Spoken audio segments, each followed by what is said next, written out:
All right, if people can please take their seats, we're going to get started.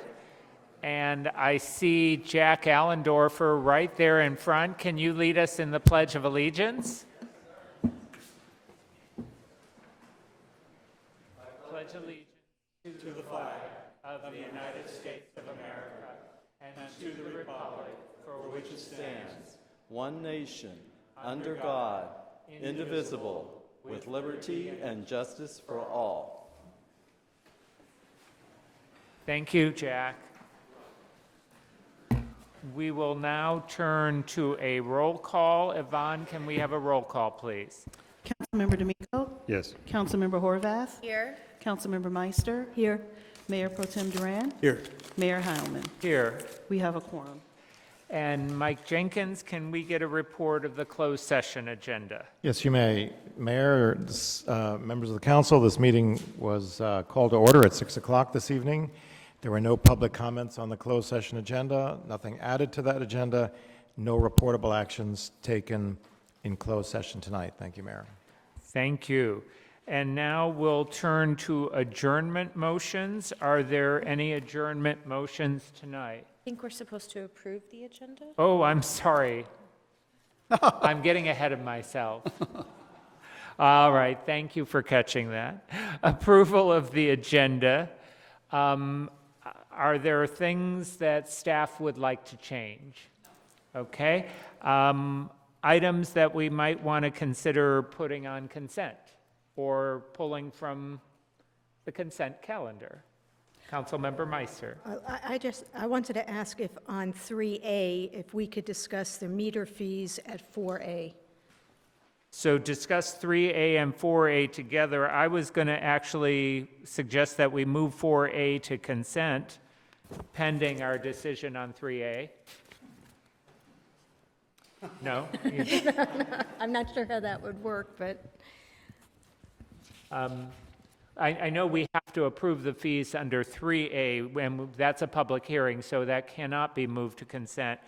Do we have discussion on 4A? I had some discussion. Okay, then why don't we combine 4A and 3A together?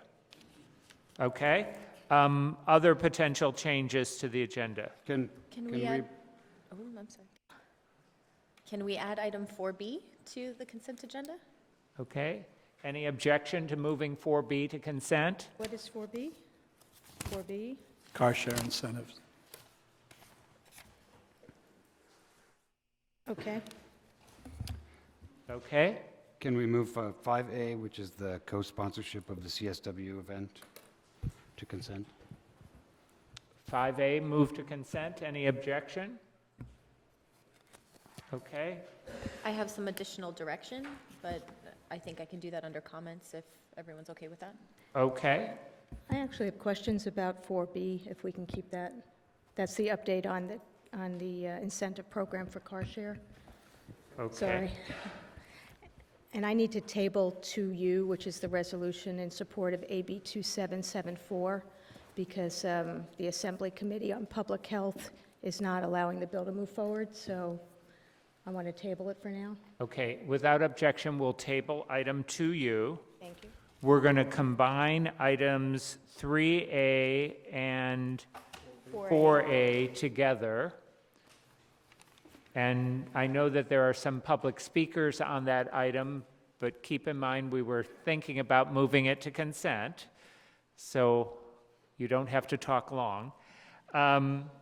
Item 4B, we're keeping on the regular agenda, and 5A, we're moving to consent. Did I get everything right? Any other changes? Then I'd entertain a motion to approve the agenda as it's been amended. Approve as amended. Second. Okay, all those in favor, please push your button. And we have an agenda, thank you. So now we will move to adjournment motions. Adjournment motions, John? Thank you, Mayor. Yes, I have 2 adjournment motions, and I'd like to ask us to adjourn in memory of Mitzi Shore. Mitzi Shore, long-time comedian at the comedy club, was considered the godmother of the club, got so many young aspiring comedian started. She is the mother of Polly Shore, and a longtime institution on the Sunset Strip. I'd ask that we adjourn in her memory. I'd also like to ask us to adjourn in memory of David Buckle, who was an attorney in New York, very active with Lambda Legal Defense on the issue of marriage equality. Somebody had the opportunity to work with on marriage. Sadly, David committed suicide in Central Park by lighting himself on fire in protest of the Trump administration's current policy on fossil fuels.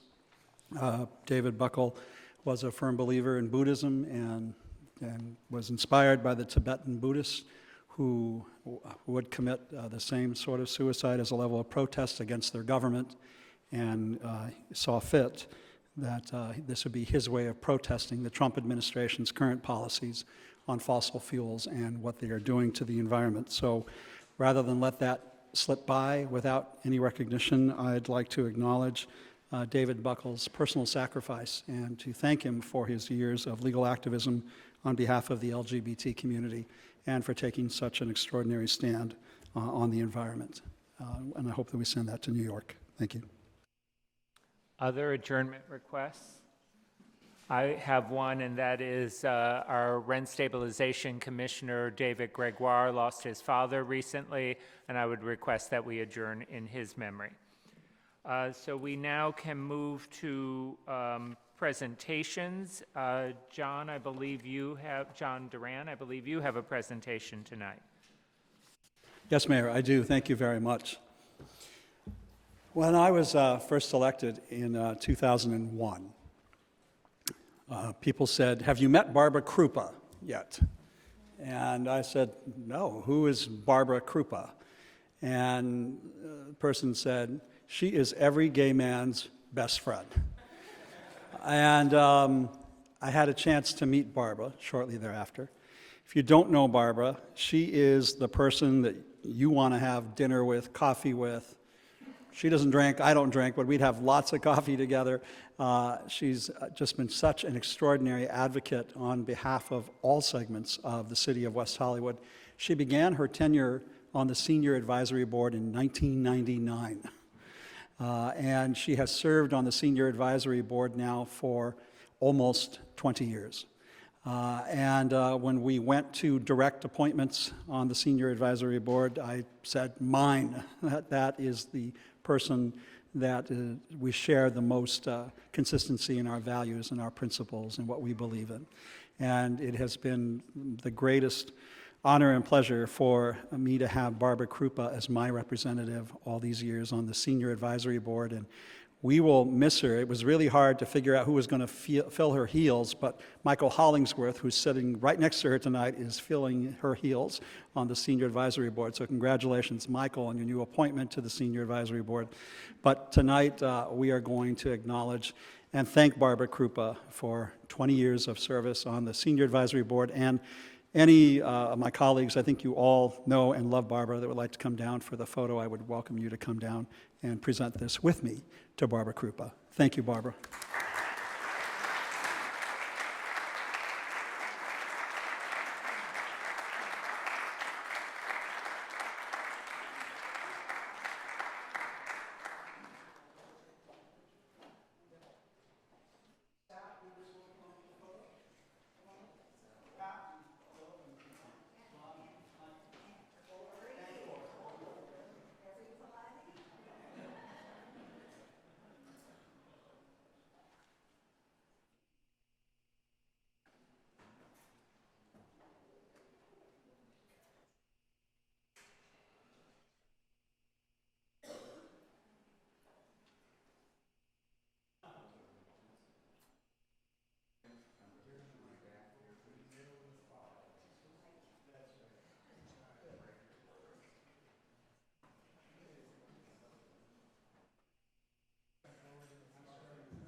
Can I see what I got? Yeah. Oh, look at that. I even spelled my name right. Yes, I am Barbara Krupa, and I am a resident of West Hollywood. And I've been here before West Hollywood was West Hollywood, and I raised my children here. And I love this city, and when I say that, I tear up, absolutely tear up. It's the best place to live. Whether you're a senior or you're gay or you're straight, it doesn't make any difference. This is the best place to live. And it is really with sadness that I've had to resign because of health issues. Never thought this would happen to me. Remember, I did a marathon, I danced, I did a show. I never thought this would happen, but it does, and it did, and it's because I'm 83. Anyway, oh my, that I got to 83 is a miracle, and being on the board has been a miracle for me. It opened up doors to this city that I didn't even know existed. I got involved with everything and anything with this city. And people from other offices would come to our board and they would say this was happening, and I'd raise my hand. And I got involved. And that's what I hope for you, Michael. I hope you get involved. You're going to love the board. And getting involved with this city opens up your heart and your mind. And it's made me a better person. And on top of it, whenever West Hollywood has an event, you get to eat. It's wonderful. So thank you so much. Thank you, John, for appointing me and for believing in me the way I believe in you. I will always have your back. I go to fight for you in battle. Thank you. Thank you, Barbara.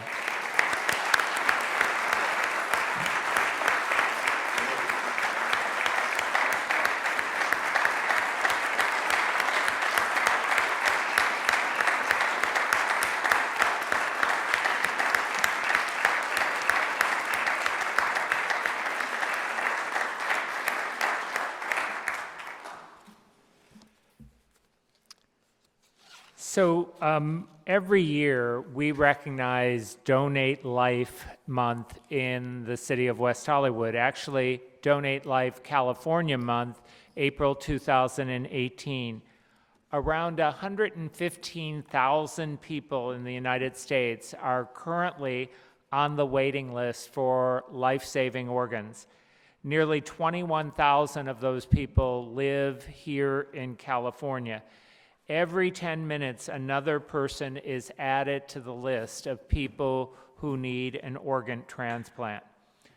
More than 600,000 units of blood per year are needed just to meet the need in California. A single individual donation of heart, lungs, and other organs can save up to 8 lives, and a single blood donation can often save 3 people who are in need. 95% of Americans are actually in favor of organ donation, but only 54% have signed up to do it. Fortunately, we're here in California where there's a very easy way for you to become an organ donor, and that is when you get a driver's license or you renew your driver's license. So in this month of April, we want to remind everyone that when it comes time to renew your driver's license, that you make sure to check that box that you are willing to be an organ donor. I'm going to bring up Mason Summers, who is the Donate Life Ambassador, and we have a special proclamation declaring Donate Life California Month in the city of West Hollywood, and Mason is going to share with us a little of his story. So Mason, if you can come forward, and if my colleagues would like to join me. If not, I'll just present. You all know Mason. I just wanted you to get some exercise. Let me put my shoes on.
Well, first, I'd like to thank all of you on the City Council. I'm privileged, and so should the City of West Hollywood, acknowledge the fact that 4 of the 5 of you have visited the Donate Life float in December out in Pasadena for the Rose Parade, and it is with great pleasure that I accept the proclamation.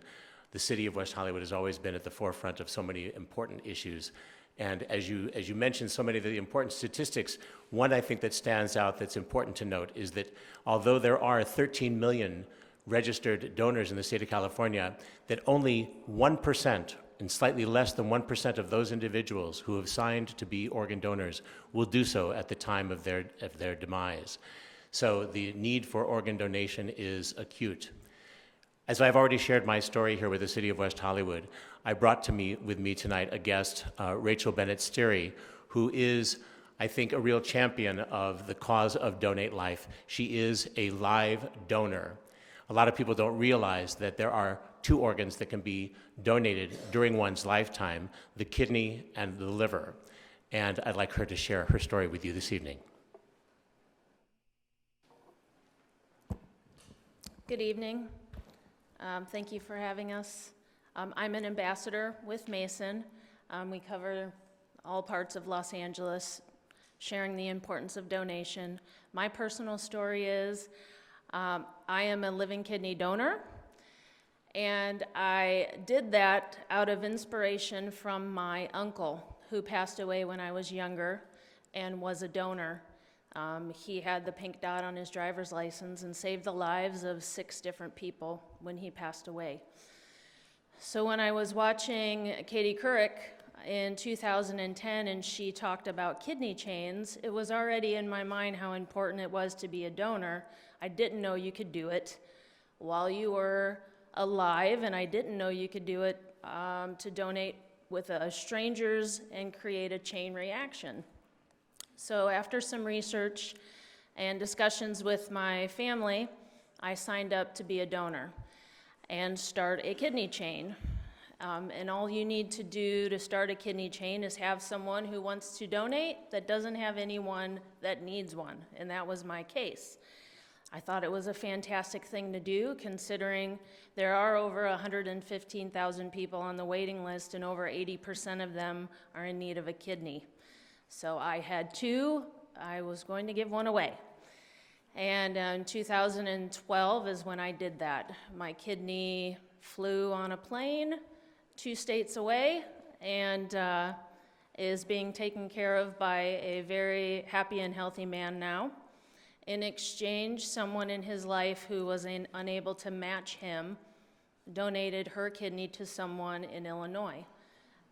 And it was a pay-it-forward program with the National Kidney Registry, and I'm so happy that I was able to do that, and I did it out of inspiration because of my uncle and what he did, just by simply putting the dot on his driver's license.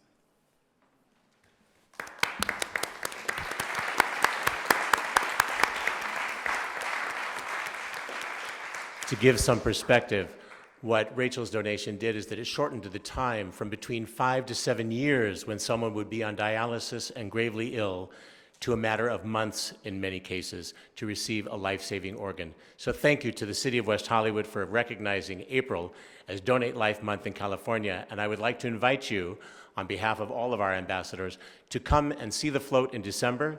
And if you wish to participate in the annual Donate Life Run Walk 5K at Cal State Fullerton the weekend of April 28th. I have information here that I'll leave with your clerk, and I hope to see you there. Thank you so much to the City of West Hollywood. Thank you, Mason.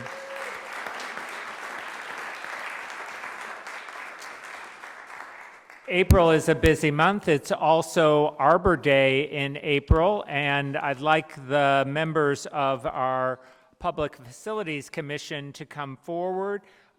April 21st, 2018 will be Arbor Day here in the city of West Hollywood. We encourage everyone to recognize the importance of trees and what they contribute to our environment. And I know that we have a number of programs associated with that, and perhaps one of our public facilities commission members will tell us about those programs. But before we do that, let me go down and present the proclamation. If any of my colleagues would like to join me, please come on down.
Hi, I'm Manny Rodriguez. I'm the chair of the Public Facilities Commission.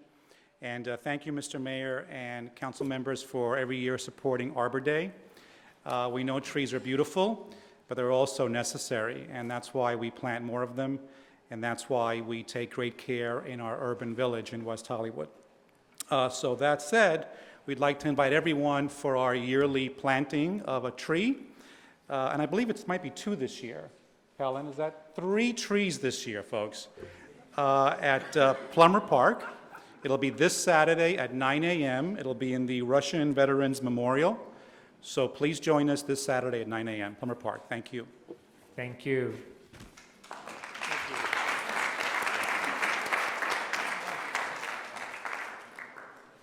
All right, so that completes the presentations. We'll now turn to public comment. And Yvonne, we will be taking public comments on the consent calendar items that have not been pulled. Our first speaker is Steve Martin, to be followed by David Pressman.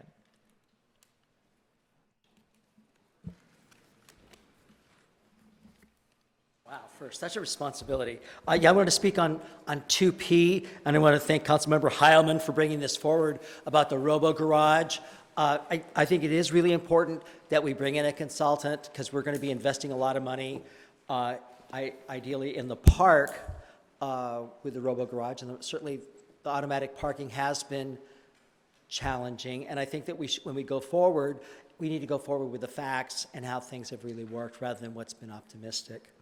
I also want to thank Barbara Krupa for coming down tonight. I know she's being honored, but she's just been such a delight to work with. And Barbara, I remember you stole the show on the city's 25th anniversary, and you were the sassy waitress. And anyway, it was very, very delightful. And anyway, I'll have other comments, but I'll talk later. Thank you. Thank you, Steve. David Pressman, to be followed by Kevin Burton. Thank you, Mr. Mayor and council members. I'm here to hold the city accountable for what it's not doing for longtime residents in non-rent stabilized apartments and the number of Airbnb units that are forcing tenants out and raising rents ridiculously. My rent has gone up $1,000 in 10 months. My apartment hasn't been touched since 1983. I moved to the city of West Hollywood in 1991 and have lived in this unit for 24 years. I haven't asked for anything. The building was sold. The new owners have already Airbnb'd 1 unit, which they renovated top to bottom. The notice was found, the advertisement was found, reported to the city. The city couldn't do anything about it. Airbnb on Huntley Drive, it's making citizens like myself no longer be able to live in West Hollywood. $2,900 for a 1-bedroom apartment, that may be the going rate. But a 1983 1-bedroom apartment, this doesn't quite make sense. And the way Airbnb is being allowed to take over streets and buildings and communities, especially in this city, is criminal. So all of you, I'm holding all of you accountable for the quality of life in this city and for keeping longtime residents of West Hollywood. Thank you. Thank you. Kevin Burton to be followed by Marv Auerbach. Good evening, Council. I'm Kevin Burton, a resident of West Hollywood, speaking on item 2J, which asks for approval to submit an application to fund an open streets event, which is otherwise known as Ciclavia in Hollywood and West Hollywood, with a tight turnaround time for submitting the application, and hopefully the event will be held in the spring of next year. I want to especially give kudos to staff who have had to respond to challenges posed by our neighboring city to the east, and through no fault of their own are having to resubmit this application. And I'm speaking on behalf of the West Hollywood Bicycle Coalition. We strongly support staff's recommendation for the routing, which would be from Santa Monica Boulevard at La Brea all the way down Santa Monica Boulevard to West Hollywood Park. It is a combined application, so the entire route would actually start at Sunset and Santa Monica, move up Sunset, the entire length of Hollywood Boulevard to Highland Avenue, then down to Santa Monica and into West Hollywood. We do not think that it would be appropriate to use alternative number 2, which is to stop at Plummer Park, basically. It would not be a good showing relative to what the city of LA is doing. And everyone knows that West Hollywood is a good party city, and only going to Plummer Park would not be much of a party for this bicycling, pedestrian, skateboarding, people walking their dogs type of event. So we hope that you will choose to approve staff's recommendation and approve providing the resources necessary to host this important event. Thank you. Thank you. Marv Auerbach to be followed by David Cooley.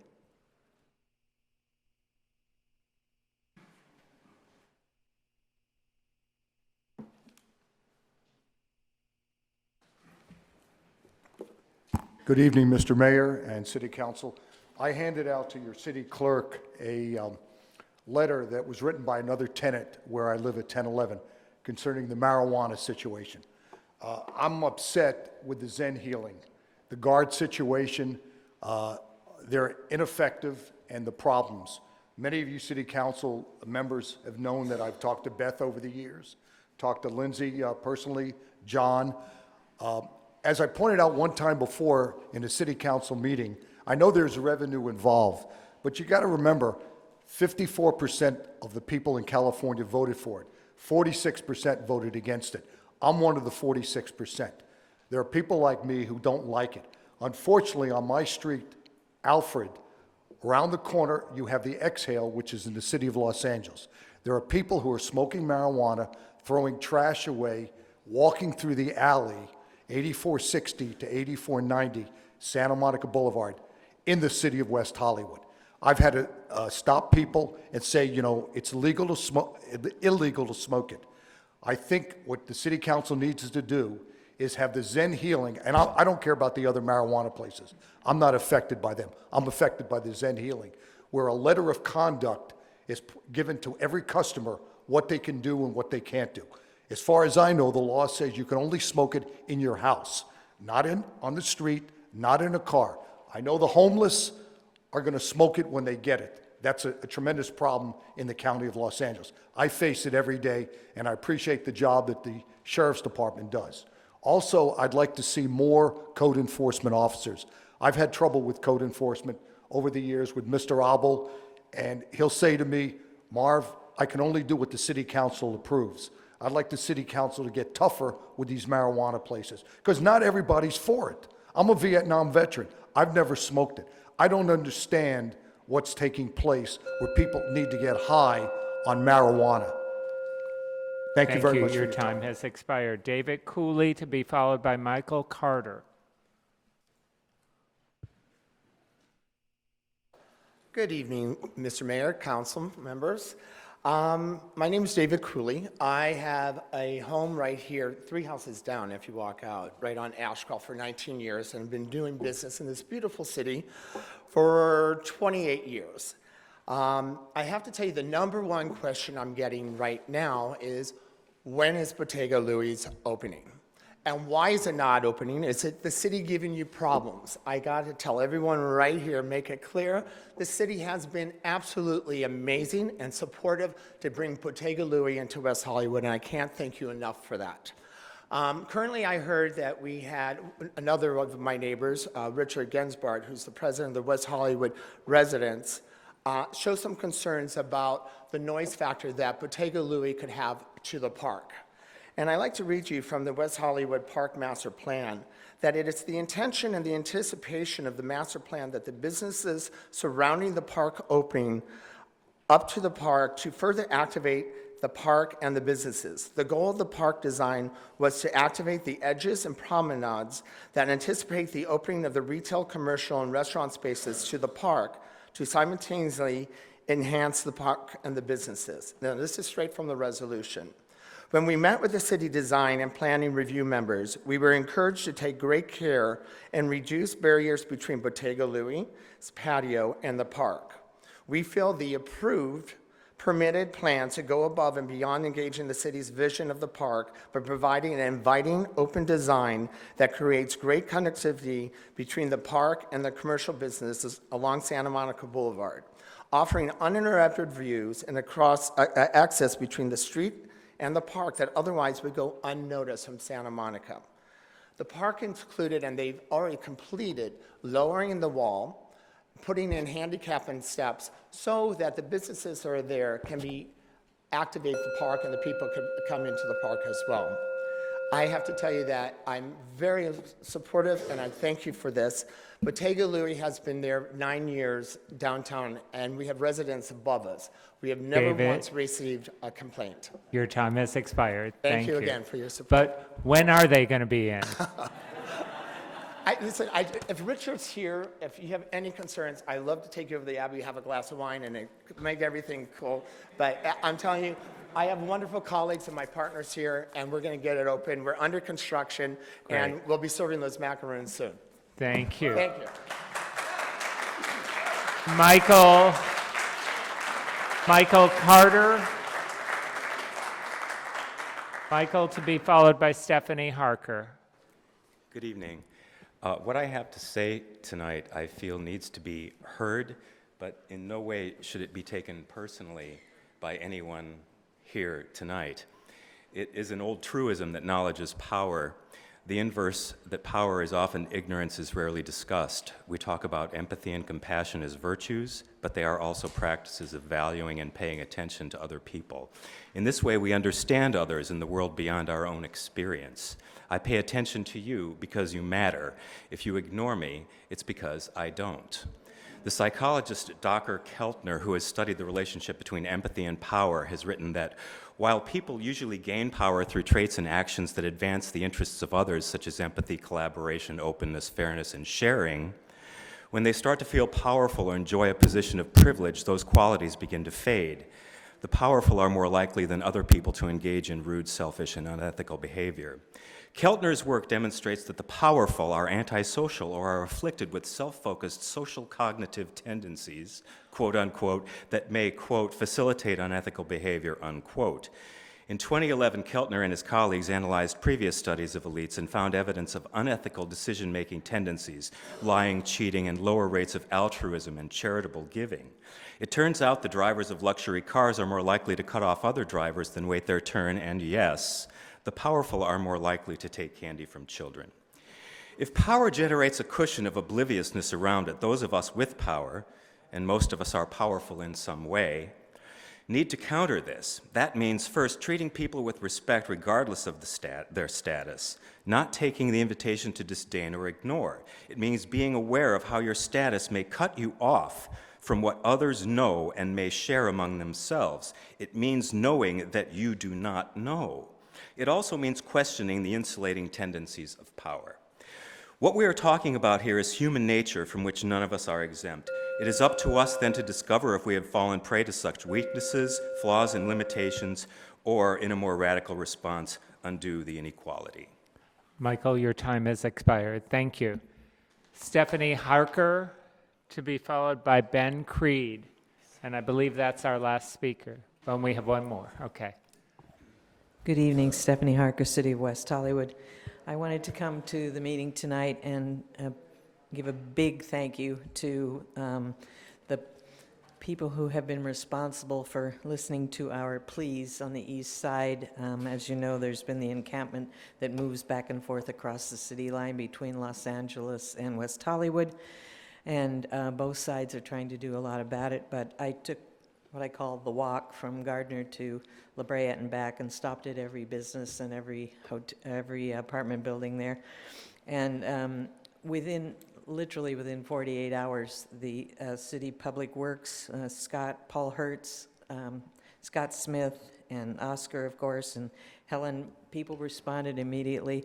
And not only did they clean up the filth that day, they came back the next day to do it again, and they've cleaned all of the graffiti off. I wanted people in other parts of the city to know that, particularly the graffiti, which is a sign of blight, they literally upped it, the importance of it, and got that taken care of as well. So I wanted to thank Kristen Cook in Public Safety and Ruth Williams, Chair of Public Safety, and all the commissioners. It's an ongoing problem, so I want to ask all of my fellow citizens, particularly on that side of town, if you see something, say something, because we have been having trouble with break-ins and general petty crimes, but some serious crimes as well. And if we don't stand up, then we really don't have room to complain. So thank you again to those people in the business who are getting involved.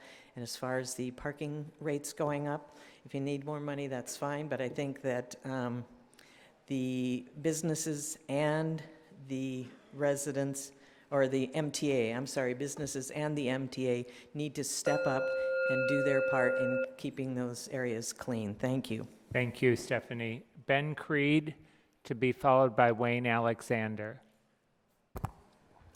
Good evening. My name is Ben Creed. I live in East Hollywood, work in West Hollywood, and I'm a member of the West Hollywood Bicycle Coalition. I strongly urge the council to approve option 1 in item 2J, which I can't stay till actually it was on consent calendar, so there we go. Ciclavia has become a treasured LA institution, and it's more than 10 years. Anyone who's been knows it's a wonderful time for people on a bike, on a stroller, wheelchair, on foot. And if any city deserves a ciclavia, it's the city that throws the best open streets parties and parades. And I don't say that lightly. I grew up 2 blocks from the original Christopher Street, attending more than my share of Greenwich Village Halloween parades and New York Prides before I could walk. But West Hollywood really knows how to throw an open streets party. So what a shame it would be if Ciclavia Hollywood didn't include West Hollywood, if LA is Hollywood, had all the fun, got all the extra business, while WeHo sat things out, or just dipped its east side toe a little bit as an option 2 or option 3. So please approve option 1, or better yet, ask for an option 4, all the way to Doheny. Thank you. Thank you. And then our last speaker is Wayne Alexander, and as Wayne is coming up here, he's speaking on 2M. I wanted to make sure everyone got the revised staff report on this item, which was removing the permanent medians. That recommendation has been changed. So, Wayne. Yes, hi. Wayne Alexander, Ashcroft Avenue, City of West Hollywood. Good evening. I've lived in my residence since 1978, so I have kind of a long-term perspective on the traffic issues of our streets nearby. And I wanted to speak about these recommendations. There doesn't appear to be a great change in the speed or the density of traffic because of the traffic circles or the mid-block medians. People tend not to stop at the traffic circles, whereas before the circles they would at least stop at the stop signs. Now they don't stop at all, and they sort of blow on through them. We had a meeting last week in our neighborhood with Walter Davis, and as we were walking to the meeting, my wife and I observed 10 cars in a row just blow right through the traffic circle. It was rush hour. People don't stop. So that's one comment I have. The other one is, The midpoint, mid-block medians, same thing. And often people will drive on either side of them. They don't care. Whatever's convenient for them, they'll take whichever side of the median they want. They are also burdensome to the people whose homes are opposite the medians. And we have an elderly woman in our block who lives opposite a median, and she tries to negotiate the turn before the median. And if there's somebody coming up behind her, they'll honk at her. They'll, cause her. I've seen her panic. I've spoken to her about it. Also, it doesn't slow the traffic. So what I'm saying is these two traffic circles and medians don't seem to be really affecting the issue, which is speed and density of traffic. It's all because of the Waze app. We've seen our traffic quadruple in the past 3 years. And they don't care, these drivers, because they're just trying to save time. So they'll push on through a median, they'll push on through a traffic circle. Speed bumps, I don't know what lumps are. Speed bumps might make a difference if they're stationed towards the beginning of the blocks and at least a couple more till we get to the end.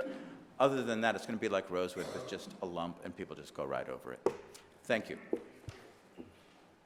That's our last speaker under public comment, and now we'll turn to council member comments. Any council member comments? Okay, Council Member D'Amico. Thank you, Mayor. Very quickly, as I usually do, I wanted to disclose that I have received a donation from the person who is proposing a development to demolish 2 dwelling units and construct a building at 1227 Formosa from their attorney, their representative. And also, 2 quick things. Michael Cohen is not my attorney, in case there's a 4th person undisclosed. Just want to get that out there. And finally, City Manager, when Pent ultimately, when we were at the International Women's Day event, there seemed to be some assertion that the Women's Advisory Board defunded the International Women's Day event because they were unhappy with the way that they were thinking about what that event should be. And so we had some conversation about bringing that up to you, and I neglected to do so at the last meeting. So I think Tatiana said that the previous year there was a small amount of funding, maybe $1,500, and then that wasn't given this year. And so maybe we can just check into that and make sure that that event, which serves a very important, part of our Russian community, Russian-speaking community, and it's a very sweet event. And I think we just want to make sure that all points of view are represented and we're not discriminating and taking only one side of whatever number of issues we might come before us. And finally, on our agenda tonight, we moved to the consent calendar, item 5A, which was the sponsorship of the Christopher Street West Festival, and John Duran and I are the subcommittee for that event this year, and so I think one of the things that we wanted to point out and ask of our colleagues is that there are still a couple of funding questions regarding security and regarding the trans focused event that happens on Friday evenings. And so we're asking for the city manager to take, along with staff, to take a further look before the next meeting and come back with a recommendation about security funding and about funding for a Friday night trans event. We're not asking for that funding now, but we're asking with your agreement that the city manager would do that as part of this moving it to consent. Those are all my comments. Thank you very much. Is there any objection to the city manager coming back to us with further recommendations? Yeah, we'll look at that. I think there are 3 things. One is additional funding for programming. One is the security cost. And third, what is sparking the need to underwrite some of the security costs are the new charges for the PDC Plaza. So we could look at those 3 elements and come back with a recommendation. Okay. Councilmember Horvath? Thank you, Mayor. First, I wanted to share with folks that the FAA, who is responsible for regulating helicopter noise, recently denied the Los Angeles Area Helicopter Noise Coalition's petitions for new regulations. I know some members of the community are part of this coalition, so just wanted to give you an update that that was denied, but the process continues, and if you do have requests of the city, we are tracking that process, so please do reach out to our offices. I also wanted to let you know that on April 24th, the historic Armenian Genocide March for Justice will take place to commemorate the countless lives lost during the Armenian Genocide in 1915. And Wilshire Boulevard will be closed from Fairfax to San Vicente from 10 a.m. to 5 p.m. So please make sure if you are planning to drive in that area or you regularly go in that area that you find an alternate route. It will be a little bit sticky to get through. And if you need more information about where the route is going, you can go to marchforjustice.com. As promised, I wanted to disclose that I met with the Telos Cannabis Group, Jake, Tony, and David. They met with me on April 4th to talk about social equity and their relationship with a company called Ease. I also attended the community meeting on cannabis where we heard from many prospective companies. There were some questions that were raised, and staff is addressing those questions and has assured me that they will be providing answers by the end of this week. So for anyone who is waiting to hear the answers to those questions, please know that staff will be following up this week. I'm glad to hear that we have follow-up on the questions that Councilmember D'Amico raised regarding Pride this year. I shared some of those questions, so glad to hear that there will be a report coming back. I had a question about item 2P, just if there was a cost related with hiring the consultant to do the study of the parking garage. I didn't see that in the report. Item 2Q, I'm glad to see that this bench is coming forward. It will be unveiled at Plummer Park to honor several key leaders of the Russian Veterans Association, and I want to thank the Russian Advisory Board for their advice and input on that. Item 2X, I want to just extend a particular thank you to our staff. It came from a meeting that we had with BizFed and the business community at large. Last meeting, for those of you who were with us, we discussed a new TDM policy coming to West Hollywood. This item addresses some ways to help mitigate the impacts for the business community, and the staff wrote the report in a day to make sure it could be on today's agenda. So I just want to thank staff for their efforts in making that happen. And the business community has expressed their gratitude as well for the hustle on that report. Since our last council meeting, I represented the city at California Contract Association meeting, the California League of Cities Transportation Committee, and the Clean Power Alliance meeting. I did a presentation to BizFed regarding the Crenshaw Northern Extension update. I also represented the city on the Liability Trust Fund and at the Sanitation District. I also had a meeting with council members Rue and Koretz and Mayor Gold from Beverly Hills to talk about what we're calling good neighbor policies, how we can address those issues that seem to transcend borders and boundaries but really impact all of our communities together. We are going to continue to meet quarterly to address these issues and also get information on our website for places that people can contact for the issues that come up, whether they're development related, public safety related, or other issues. We're going to get a contact list so that way we can all be in better communication about these issues and not just kind of push them over the borders back and forth, but actually solve these problems for people who are experiencing them. I also participated in the Sheriff's Department emergency vehicle training. Very exhilarating to drive at 80 miles an hour with flashing sirens on, but it was also very informative to learn how that kind of experience, there's a lot going on while you're responding to a call, and I really appreciated the opportunity to participate in that kind of training. I did have a question that was raised in the community about the status of the Sunset Spectacular and what will be going on with that project. So if the city manager could also address that in his comments. Thank you. Thank Thank you. Councilmember Meister. Thank you very much. First, a couple of announcements. We have on April 25th at 8 a.m., Coffee with the Cops will be held at Mel's Diner.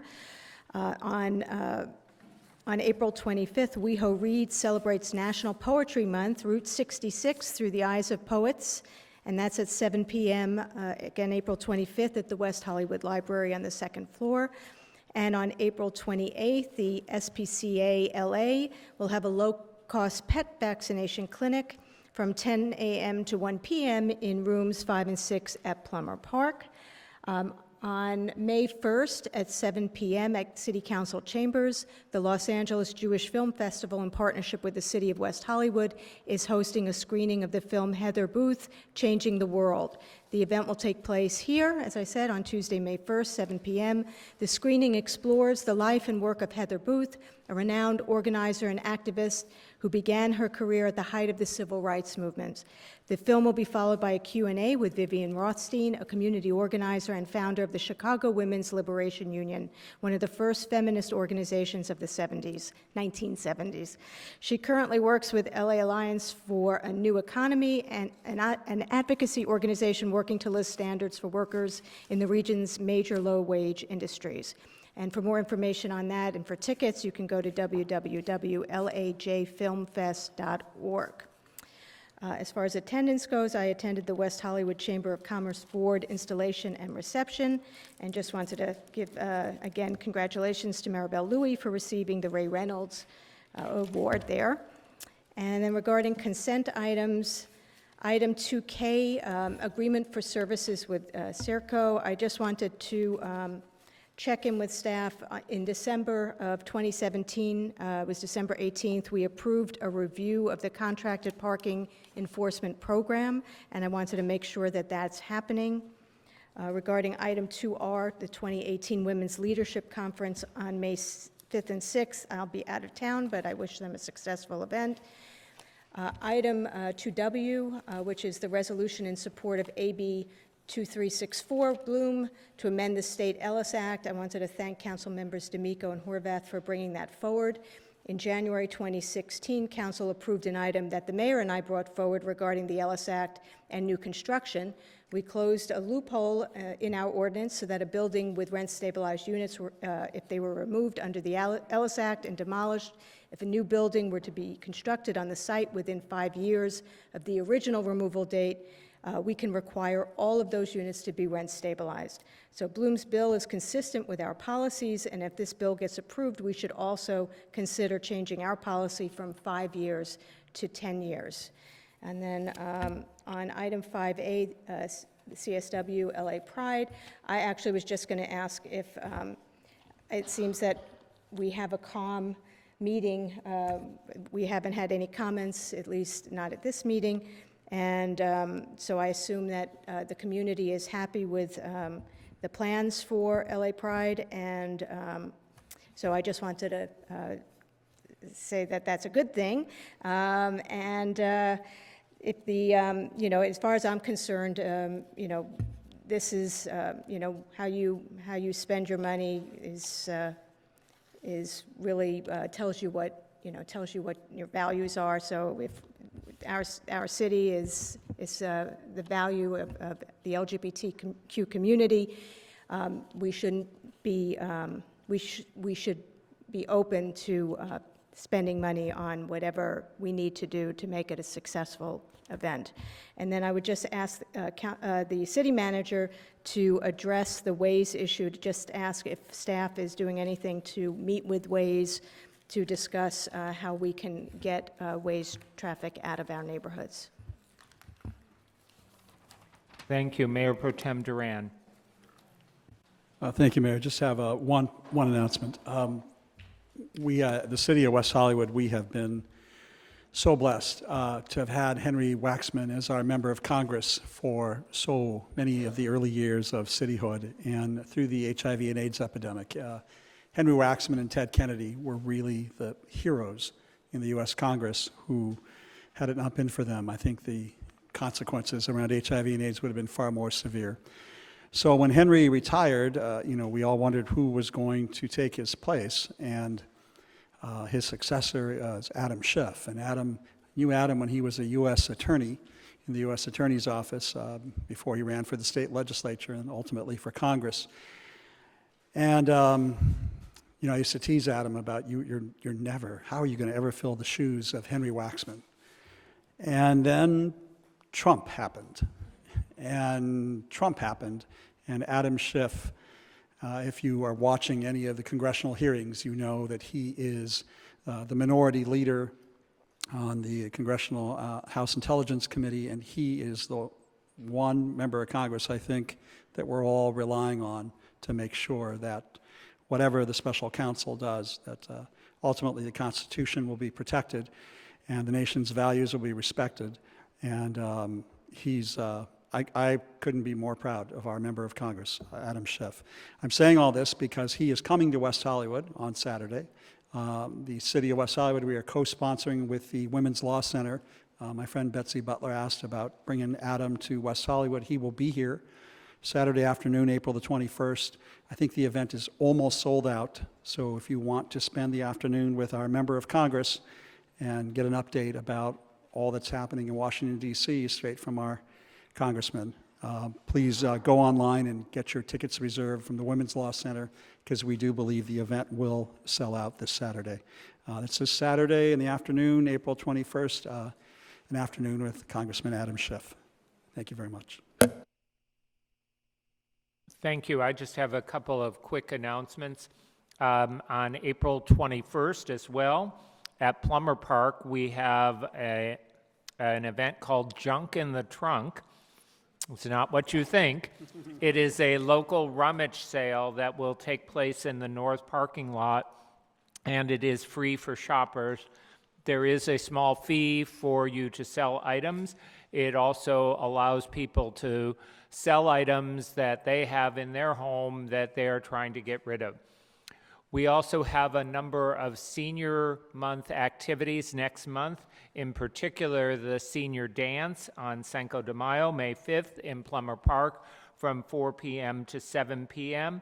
It is an event for seniors age 55 and over, and it is also hosted by our Recreation Services Division. April 25th is Sexual Assault Awareness and Prevention Month. Communities around the world recognize Denim Day, and that will be recognized here in the city of West Hollywood.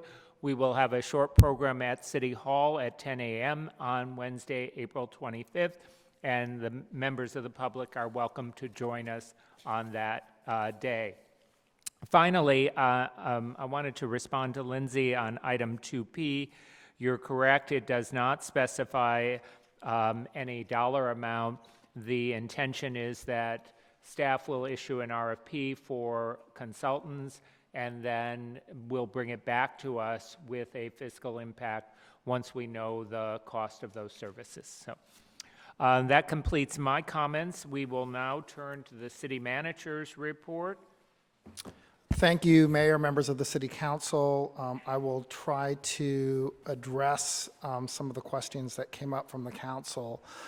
First, the Women's Day event, that was not budgeted this year. It is a small amount. It will be included in next year's budget, so we'll re-kickstart that program. The mayor addressed item 2P, and that is the response. Facilities did inform me that we will go out to contract. The contract for that service may not be significant dollars, but either way, we'll report back to council with a follow-up item, and hopefully we'll get that prior to the next fiscal year. There was also a request to give an update on the Sunset Spectacular billboard. As you know, we're continuing to do contract negotiations with Orange Barrel. They were the ones that were selected to do the installation up on Sunset. Once we complete those negotiations, we come back to council for the council to consider the deal. The Planning Commission will then review the project to make sure that it's consistent with the general plan, and then the entire project comes back with a full design to council. We're in, again, conversations with them now. They're fine-tuning some of their construction costs, and we're reviewing some of their anticipated revenues from the lease of the sign space. So we're continuing to negotiate on that, and we're hoping to come back to council May or early June. And just a couple of other items that I wanted to report on. Recently, the Sheriff's Department is continuing to do its homeless outreach operation. On April 11th, LA County Sheriff host team and WeHo Sheriff's Cops team partnered with reps from the city's homeless initiative. They reached out to 74 individuals, connecting 2 people to shelter. 18 people accepted LAHSA services, and 1 began the process of reunifying with their family on the East Coast. More than 20 people made follow-up appointments to meet with providers, and this is the ongoing local access that we continue to do as we want to address the homeless crisis here in the city of West Hollywood. On a fun note, I want to acknowledge that at the last West Hollywood Chamber of Commerce installation event, Maribel Louie from the city of West Hollywood was honored as the recipient of the Ray Reynolds Award, and I know that meant a lot to her, and I can see her in the audience, and I want to point that out. So congratulations on that, Maribel.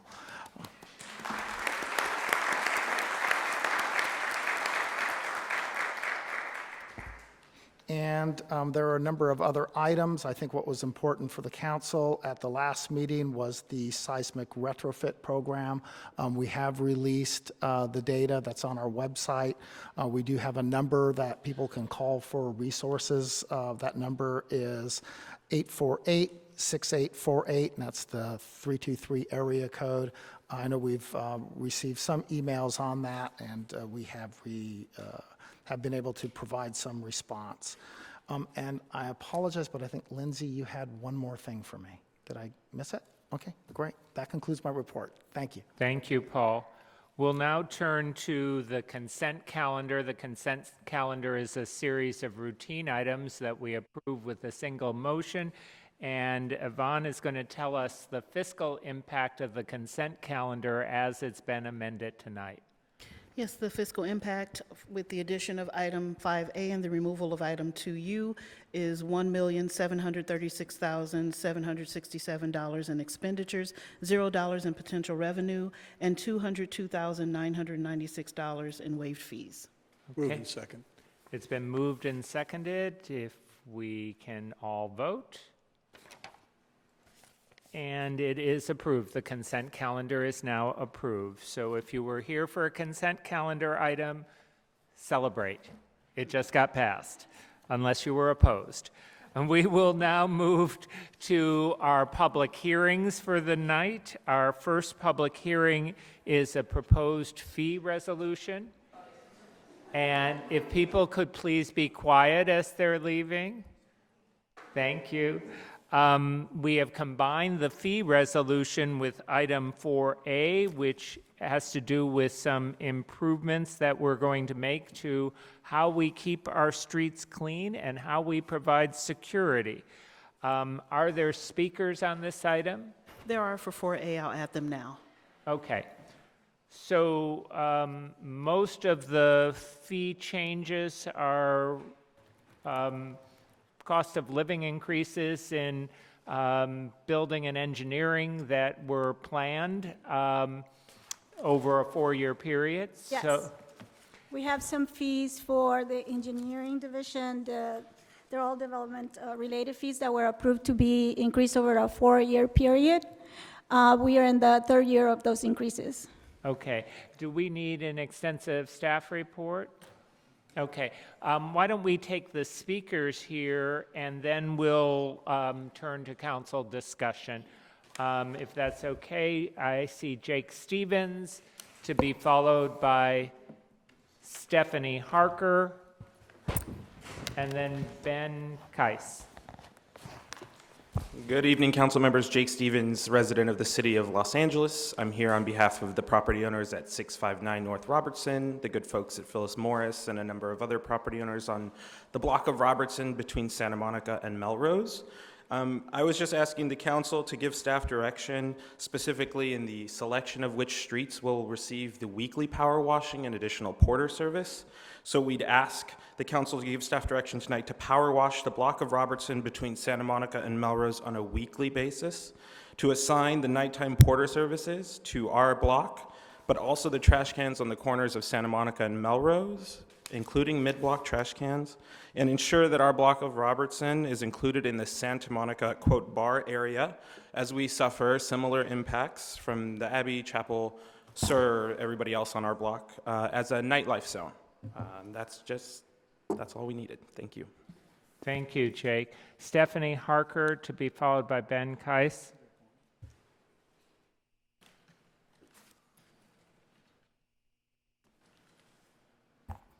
Good evening, Stephanie Harker, City West Hollywood. Mine's kind of on 4A.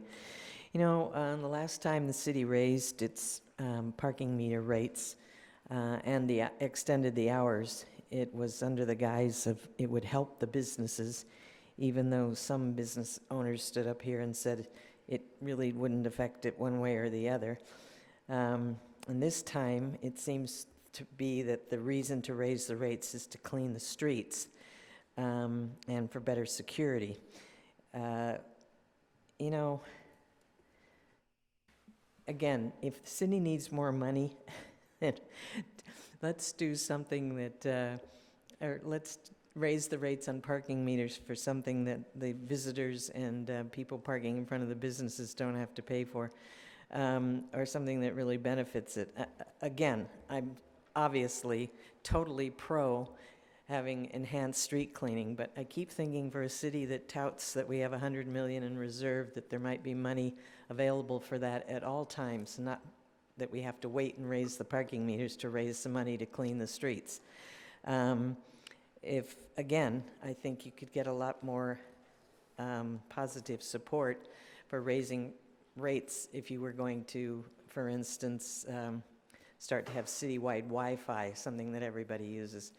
But as I mentioned in public comment, I think that the businesses and the giant apartment buildings on the east side, I'm sure down here as well, need to step up and do their part, pay their part, their share, as does the MTA for the people who are basically destroying the parking or the bus bench areas.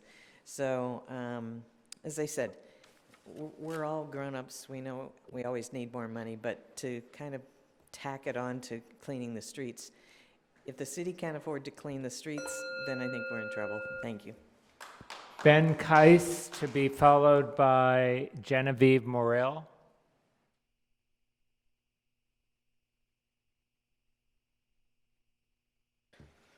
Good evening, Honorable Mayor and Council members. My name is Ben Rice, Business Improvement District Manager of the Sunset Strip and the West Hollywood Design District.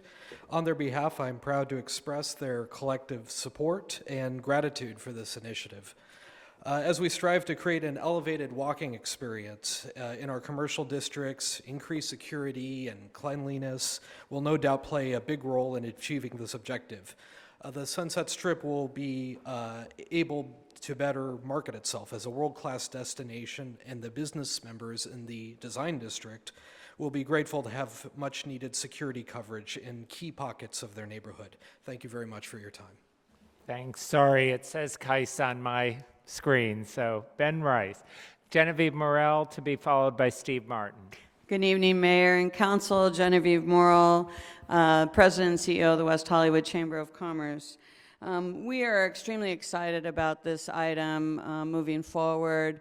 We think it's due time that we have an equitable playing field with all of the business improvement districts, all having the same clean and safe, but not particularly being paid by certain businesses and others not. So we feel this is a really great way to adjust that. In terms of meters going up to this price, it is absolutely comparable to all of our surrounding cities that have been at this price for quite some time, for many years actually now. We've kept it lower than most. We think this is a great solution, and the city staff have a wonderful plan on how to make this happen. I think we all have noticed how bad things have been getting. We have a very vibrant commercial districts, and I think that businesses do play their part in assisting, but they need some support, particularly since 80% of our businesses are small business community. So we thank you for this item, and we hope to see it move forward. Thank you. Thank you. And Steve Martin is our last speaker. Steve Martin, West Hollywood. I just want to thank the person who complimented me, who said I was the Adam Schiff of West Hollywood, standing up to the Donald Trump of West Hollywood. Anyway, I agree with a lot of what Genevieve was saying and a lot of what Stephanie was saying. We really do need to, the streets need to be, we need more security, the sidewalks need to be cleaned. I do have problems with raising the meters, and I think it's difficult when we're constantly telling the public that we've got this thriving district with the Abbey and Ketch and all the benefit we're getting from all of this congestion and noise and frankly, vibrant nightlife that I mean, I certainly enjoy a lot of it. But at some point in time, the city also has to step up and take its fair share. And I'm reticent about raising the meters. We've had this conversation before about raising meter rates, raising ticket rates, because it makes it harder and harder for young people to come to West Hollywood, particularly because we tend to be so predatory when it comes to fines and things. So, you know, I really have an issue with the meters, but I certainly think that you're on the right direction as far as security and cleanup. So thank you. Thank you. That's our last speaker. Council questions or discussions? I do have a question following up on the question about Robertson. Is that included within the, and I see Oscar nodding his head, that will be included in the areas that are getting enhanced security and power cleaning? Absolutely. Robertson Boulevard is included in the program. And we always wrap around up into the residential areas, but it's one of our main commercial corridors, so it's included. Thank you. We can look at upping the frequency. I think in the staff report it references monthly, but we can look at upping the frequency certainly in the nightlife district. Thank you. Questions? Thank you, Mayor. I don't know what page it is, but it's in here. The part about the residential permits for electric vehicles, I wanted to ask the council, it's kind of a wonky thing, but I wanted to ask if we could list EVs, which are electric vehicles, ZEVs, which are zero emission vehicles, and PHEVs, which are plug-in electric vehicles.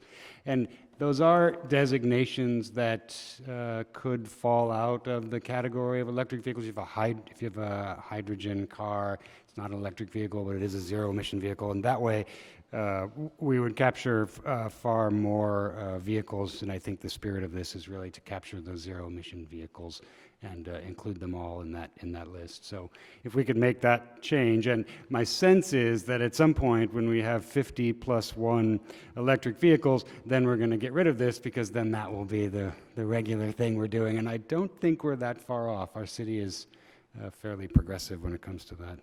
Is there any objection to that change? Staff, can you do that in the fee resolution? Yes. Thank you.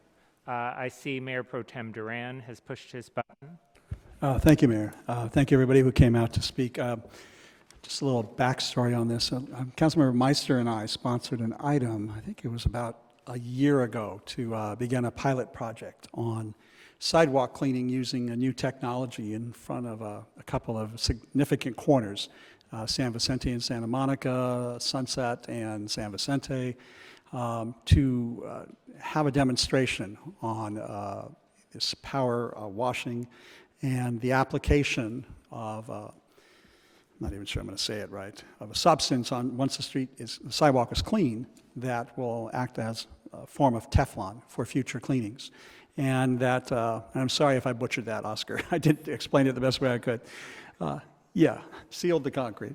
Thank you. It's a lot easier than I thought. And the pilot program was a great success. And we saw that we could then expand that technology to all of our commercial districts. That's where we are now. The pilot program was a success. And I think one of the complaints that we all get frequently from both residents and visitors is the sidewalks in the Boys Town district or the Sunset Strip. large sections of the east side because of the heavy trafficking. I mean, we're not like other cities. We're not like the other cities around Los Angeles County. We have a lot of feet, a lot of chewing gum for whatever reason, a lot of pedestrian traffic. And we're similar to other cities that have a great deal of tourism. And because of that, the amount of cleaning that we do, because we do clean the sidewalks, is it monthly now or monthly? We clean the sidewalks monthly, is not sufficient for the amount of foot traffic that we experience throughout our community. So we had to up the game. And now we have a technology that's going to help us keep the sidewalks more clean. And then, of course, the question is always, well, how to pay for it. One way is to tax our own residents, but to tax our own residents to pay for it means having to put an initiative on the ballot for a vote of the people, whether or not they wish to tax themselves. Or the other is to look for a user fee, which in essence is what this is those tourists and those visitors who come to the city who are responsible for the heavy pedestrian trafficking of our streets pay their fair share. So I think that the 50-cent increase would place our parking meters at the same rates as neighboring Los Angeles and Beverly Hills. We are below Los Angeles and Beverly Hills. And even though we're below them, when you compare the amount of pedestrian traffic of West Hollywood compared to Beverly Hills, we just have far more significant impacts. We have a whole nighttime economy. I drove down Rodeo Drive a couple of nights ago at 10 o'clock. Everything's shut down. It's empty. You know, you come to West Hollywood at 10 o'clock and things are just getting started. So I think that this is a smart way to not only pay for the ongoing maintenance of our sidewalks and cleaning the filth and the debris on a regular basis, but additionally gives us another financing mechanism to increase security and sheriff deputies in a lot of these areas. We all know the problem we're having with homelessness, the problem we're having with vandalism and transients. We are all saying we want more police force out in our commercial districts and streets. This is the mechanism. This is one of the mechanisms to make sure that we get there. So I do think it's worth us doing this. Anytime we can figure out how to pass fees along to visitors who are responsible for the impacts rather than our residents, I think that's a good thing. Finally, I just want to say that if you walk through the streets of Los Angeles and take a look at the condition of their sidewalks, they're buckled. It's hard to find a sidewalk that's navigable, much less clean. And I think that if you compare the sidewalks of West Hollywood to our neighboring city to the east, we're in pretty decent shape, but I think we can and we should do better. And that for the extra 50 cents on the meter per hour, I think it's well worth us doing that and taking that step and providing our city with the resources that we need to provide these additional not only security and safety measures, but cleanliness measures as well. I think it's all money well spent, and I think it has broad support from the business community, and notwithstanding the comments, the couple of comments that were made here tonight, from most of the residents that really want to make sure that we have our sidewalks clean of filth and debris, and it's a good thing. So for all those reasons, I support the increase. Thank you. Councilmember Horvath. Thank you, Mayor. I also support item 4A. I think these are important services for our commercial and nightlife districts, and it's important that the city maintain that level of service even when businesses don't, that we're there to help, fill in and pitch in as we can to make it an enjoyable experience for everybody. I do have two questions regarding item 3A. And under the recreation division fees, there's a request to incorporate the kitchen fee with the room rental fee for 2 particular rooms. But what if people who rent those rooms don't need to access the kitchen? Do they have to pay that fee? Yes, we are incorporating it into the fee because what Recreation Division has told me is that they all end up using the kitchen and they all have to go in and clean it. And so this will cover the cost for taking care of it. Okay, so some people try to not pay the fee and then use Yes. the kitchen anyway. All right. And the other question I had, well, first a clarification, the special, under event and film services fees, the special event permit categories do not include community events, as I recall from our last discussion about this item. Is that correct?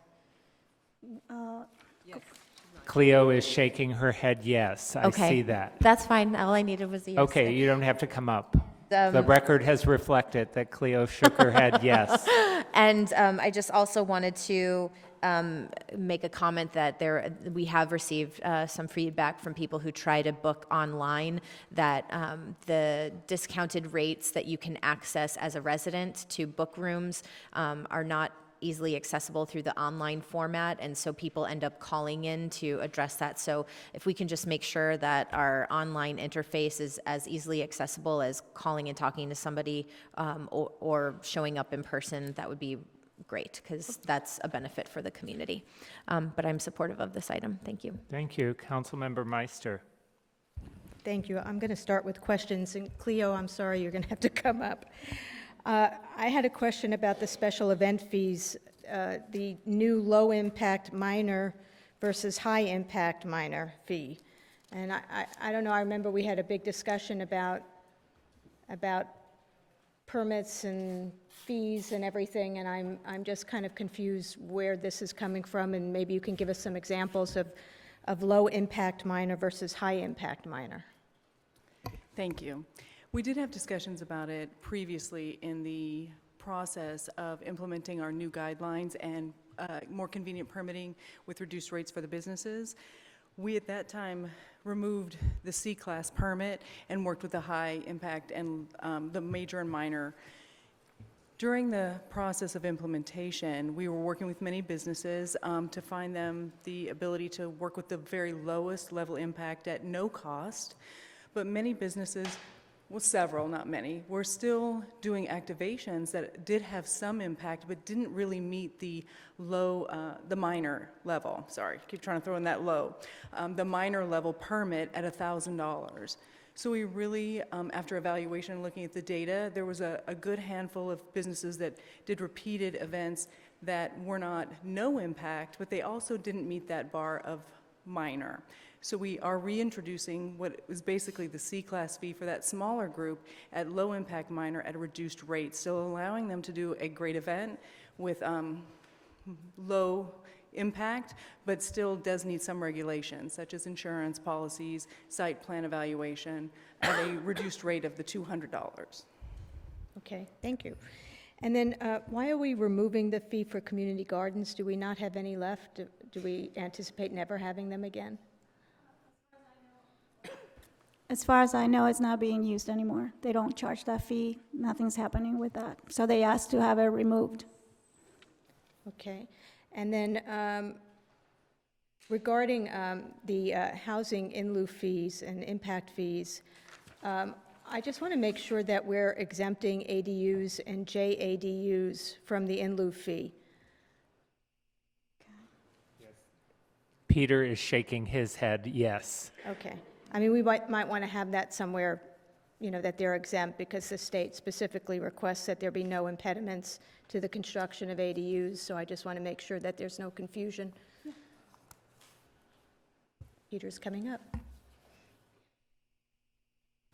Yeah, thank you.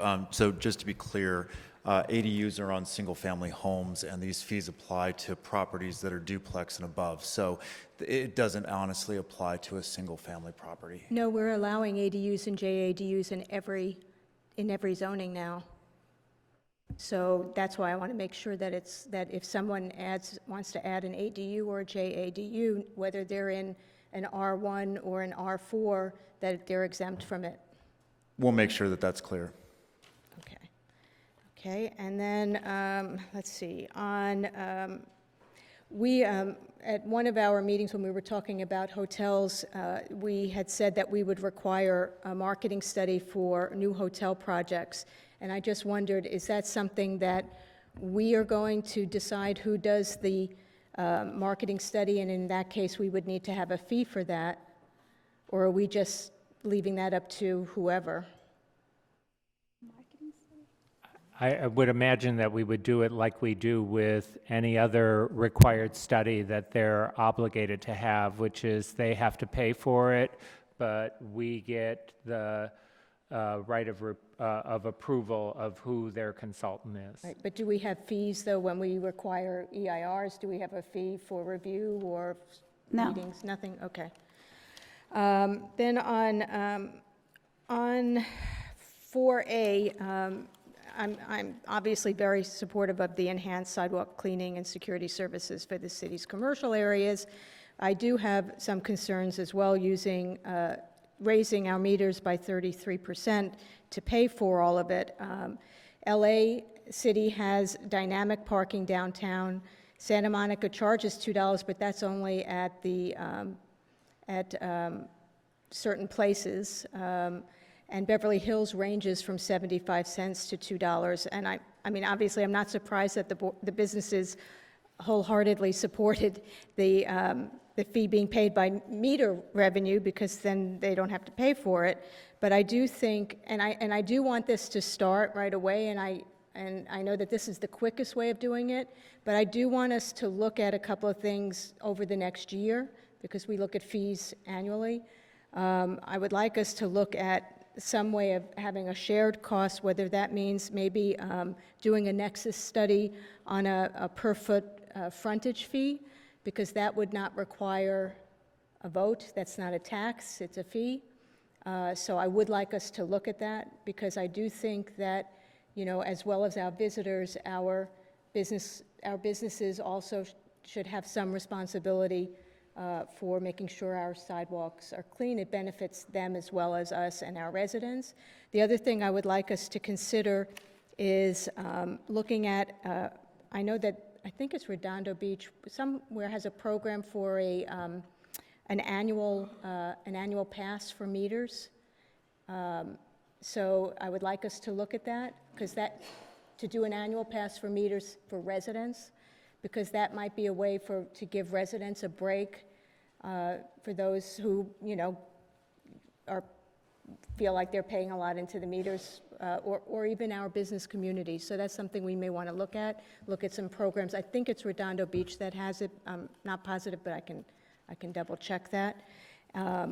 So again, I just feel like, you know, we want our visitors to feel welcome, and I think raising the meters, along with, you know, having extended the meter hours, it just doesn't feel very welcoming.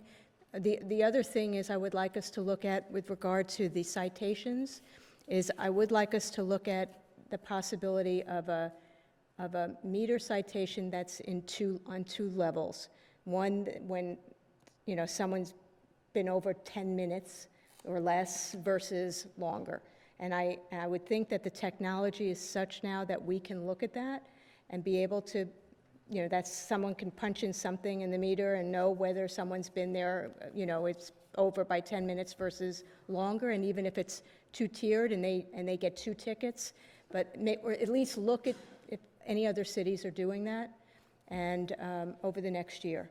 I'm just trying to think of ways that we can, you know, try to make it a little bit less harsh for our visitors when they come here and, you know, and miss the meter by 5 minutes. I mean, because that's usually the emails that we get plenty of has to do with the meters. And other than that, I mean, I'm really excited about the street washing, and look forward to seeing cleaner streets. Thank you. All right, thank you, everyone. Thank you to those who spoke. The fee resolution before us has been modified in one respect, and I think you got that modification. And then item 4A, which we'll vote on separately after we approve the fee resolution. Can I entertain a motion to close the public hearing and approve the fee resolution? It's been moved and seconded, the fee resolution as amended by Councilmember D'Amico. All those in favor? I'm in favor, but I just want to say that I want to, as I have every year, vote no on section 10.07040, which is the cost of the tickets at parking meters. Thank you. Okay. So noting your opposition to that, we will go ahead and vote on the fee resolution. The fee resolution has now been approved. And now to item 4A. There's been no changes to the staff's recommendation other than the direction that we gave to make sure that Robertson was adequately addressed. Moved and seconded. It's been moved and seconded. Any further discussion? All those in favor, please. And just the direction that I've given to look at things over the next year, some of those items. Well, that's not part of the motion, but you gave direction to staff, and staff heard that direction. Okay, thank But you. I don't know that that's necessarily direction from the council as a whole. You can obviously, and staff can continue to explore various options. Some of the things you brought up, I would not support. But staff can research anything. Right. I mean, it's either you researching it or Andy, so might as well be you.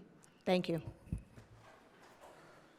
All right, and item 4A was approved. That completes items 3A and 4A. Thank you very much. We will now turn to our next public hearing, and Yvonne is going to tell us how this public hearing and the previous public hearing were announced. Both notices were posted and published as required by law. Okay. So we have, if people can please leave quietly, we have an appeal of the Planning Commission's approval to demolish 2 dwelling units and construct a new 3-story, 5-unit condominium at 1227 Formosa Avenue. Council, are there any disclosures? I went by the site, and I did not speak with the applicant, or the appellant or the applicant, although we did receive correspondence from the applicant. Okay. I spoke with a representative for the applicant as well as many members of the community who had reached out to us directly. I've been to the site. I also spoke to the applicant's attorney on the telephone. We have the appellant here. I saw her come in. And Roxanne, are you here? Oh, there you are. I'm sorry, you moved. And you're here, you have a representative, an attorney assisting you as well?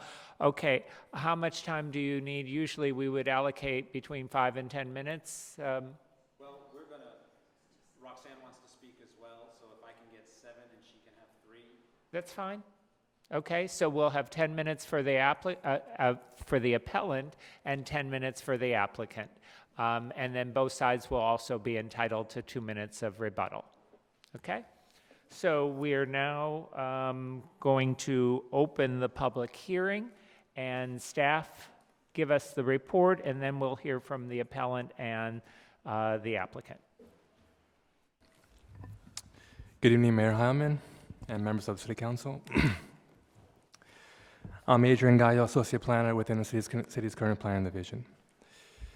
The item before you tonight is the appeal of the Planning Commission's approval to demolish 2 dwelling units and construct a new 3-story, 5-unit condominium building at 1227 Formosa Avenue. On November 16, 2017, the Commission voted to approve the project on a 6-1 vote.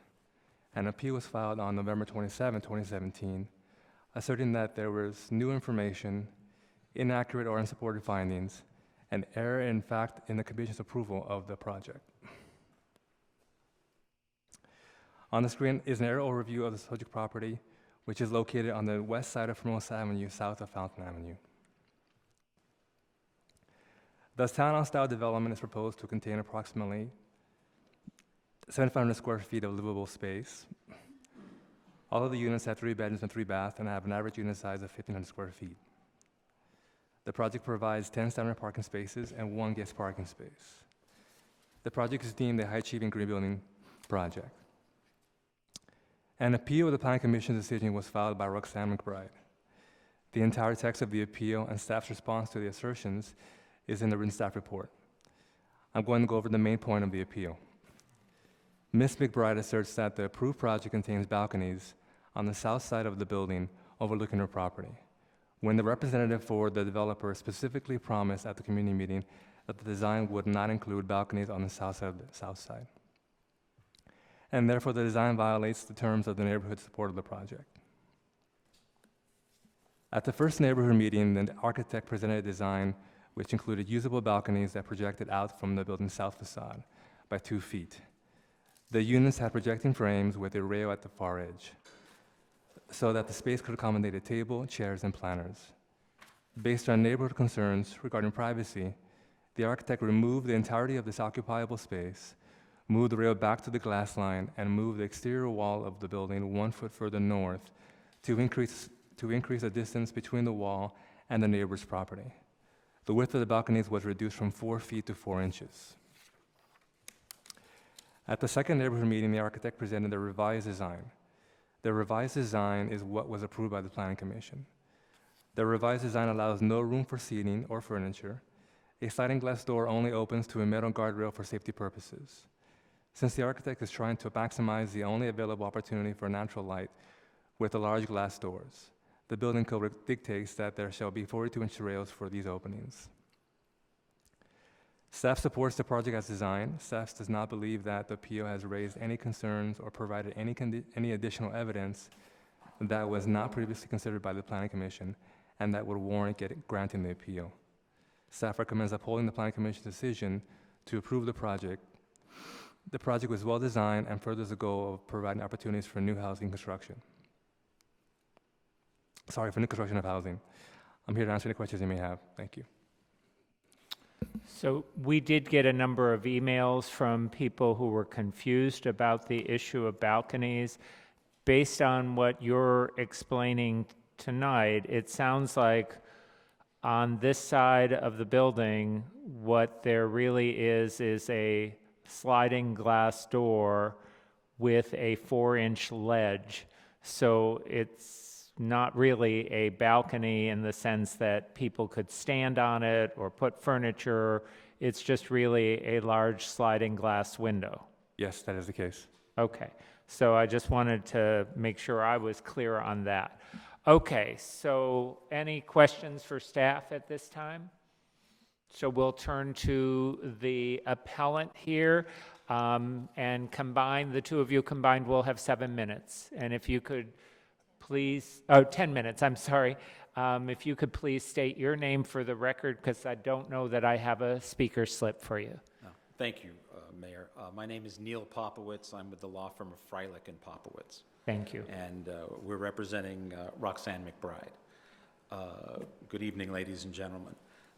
As noted in the appeal, this is a case of bait and switch by the developer, whose representative made specific promises at the community meeting that the design of the building would eliminate balconies from the building, and where they could look down into the backyard of the neighbors, and replace them not with Juliet balconies, but with windows, specifically windows.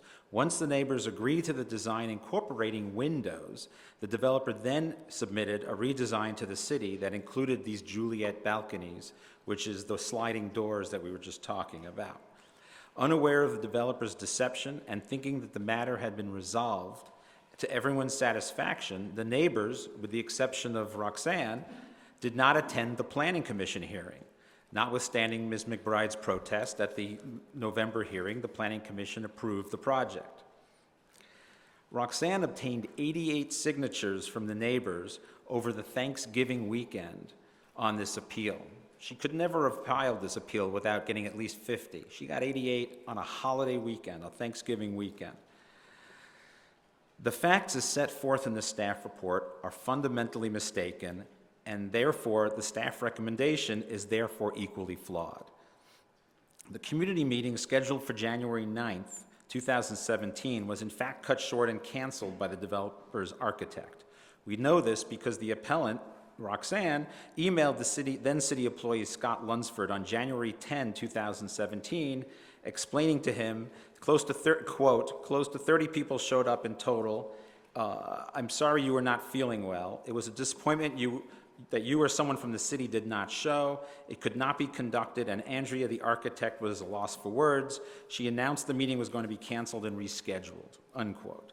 At the rescheduled community meeting on February 28, 2017, the attendees were shown new designs that showed windows, again, not balconies, not Juliet balconies, where balconies had previously been, and the attendees approved the redesign that was at the attendees' approval and the redesign was sought and received. So when the staff report sets forth on page 4 that the neighbors were pleased with the changes that had been made and the adjacent neighbor was in support of the project, the fact of the matter is that the staff itself was misled. The neighbors were pleased with the changes that were made at the meeting because it was specifically understood that the balconies were being removed and replaced again with windows. There would be no balconies and no doors. How do we know this? Ms. Keller, the architect, in a November 17 email to Ms. McBride, admitted as much. Quote, "We went to the idea of a frame instead, and when I presented this to the owner, they still hoped to have full-height sliding glass. They still hoped to have full-height sliding glass. Clearly, it was only after the meeting, where the community was told the balconies would be replaced by windows, that the owners insisted on having sliding doors after all. Numerous neighbors have written to you, as you mentioned. Marcia Newmeyer, I can attest that the architect herself clearly said the balconies were removed and replaced by windows. William Anderson, I heard very clearly that the balconies were not going to be put in and windows were going to be put in instead. Now they are claiming that they never said that. That is a total lie. Steve Levine, one of the primary changes was the removal of balconies and replacing them with standard windows. David Lee, the architect for the project, stated the south-facing balconies are replaced with windows during the meeting. Christine Munson, a later meeting was held in February, and new plans were presented that replaced the balconies with windows, and we approved the new design. Kaylee Magder, I opposed the project because we as neighbors were promised the balconies were taken out and replaced by windows. So the community reaction speaks for itself. So many neighbors have written to the council about this bait and switch by the developer that manager John Leonard actually felt compelled to respond by sending reply emails. The duplicity of the developer continues even now before this council. The developer's April 6, 2018 letter at page 4, paragraph 8, by the way, a letter that council didn't bother to ever share with me. I never got that letter from him, so I want to make sure I object that it's an ex-party communication and should be ignored completely. At page 4, paragraph 8, he insists that other buildings in the neighborhood have balconies, and he holds up these two buildings, 1235 and 1249 Formosa Avenue, as evidence. What he doesn't bother to tell you is that the balconies on those buildings are on the front, on the street face of those buildings, not on the sides. In fact, I challenged the developer to provide a single example of a residential building with balconies on either side as opposed to the front of the building. There is no such building in this town. Why should the council care? After all, a Juliet balcony, as mentioned, is not an exterior space. There are two absolutely imperative reasons, ladies and gentlemen. The reason Ms. McBride and the rest of the neighborhood are up in arms about this isn't just because the developers play them for patsies, although that should be reason enough. Windows are treated fundamentally differently from balconies and Juliet balconies. A window will be treated with drapes or shutters or blinds and may be opened from time to time to let air in, but no one hangs out in front of a window. Balconies and Juliet balconies, in contrast, are doors. Doors are an invitation to enter, or in the case of Juliet balconies, to stand or lean on the railing, hang out, look around, have a drink, or a smoke, see what's going on next door. Juliet balconies do not fix the very problem the community insisted it wanted fixed at that community hearing. The second reason, West Hollywood Municipal Code Section 19.48.040 requires that developers hold community meetings. Why? What's the purpose of these meetings? I submit that the purpose is for the developer and the neighbors to get together, discuss the project, to answer questions, share ideas and concerns. It's an opportunity for the developer and the neighbors to collaborate on development and thereby avoid the kind of acrimony that often accompanies new development. When the neighbors and the developer agree to design in advance, applications go more smoothly. Here, the developers used the community meeting not to collaborate, but to game the system. The Planning Commission's approval is based on a fraud perpetuated by the developer upon the DCC and the Planning Commission, who were told that the neighbors approved of the design. As has been shown, this is just a lie. You can't say the neighbors were pleased with the design when you fundamentally changed the very thing the neighbors were pleased with. This council is going to have to decide how it wants to wants development to go forward in West Hollywood. And this is truly a fork in the road. If the approved design is permitted to go forward, it will not only permit residents at the new development to hang out by the door and look down into appellant's backyard, violating her privacy and essentially putting an end to the yard's value as a sanctuary, to say nothing of the negative effect on her property value. It also encourages other developers to behave similarly in the future, getting community approval of design, then altering the design in contravention of the understanding of the neighbors upon submission to the DCC and the Planning Commission. The entire development process, the application system, is based and requires an expected fundamental level of honesty and trust among the stakeholders.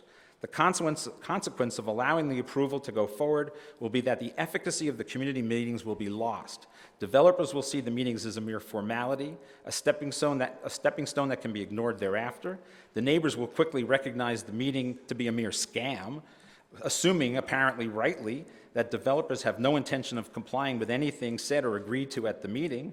All trust will be lost, and development in West Hollywood will surely suffer as a result. The neighbors' and appellant's approval of this project was specifically based on the fact that there would be windows and only windows looking down on neighboring properties. The developer relied on the fact of the neighborhood's support of the project, as represented at the meeting, in seeking Planning Commission approval, but did so while knowingly submitting a design that violated the very terms of the neighbors' support. Appellant respectfully submits that such behavior should not and cannot be rewarded, and asks that this council grant the appeal. Thank you. Thank you. And now, Ms. McBride, you have the remaining time. Yvonne, how much time do we have left in the 10 minutes? 1 minute left?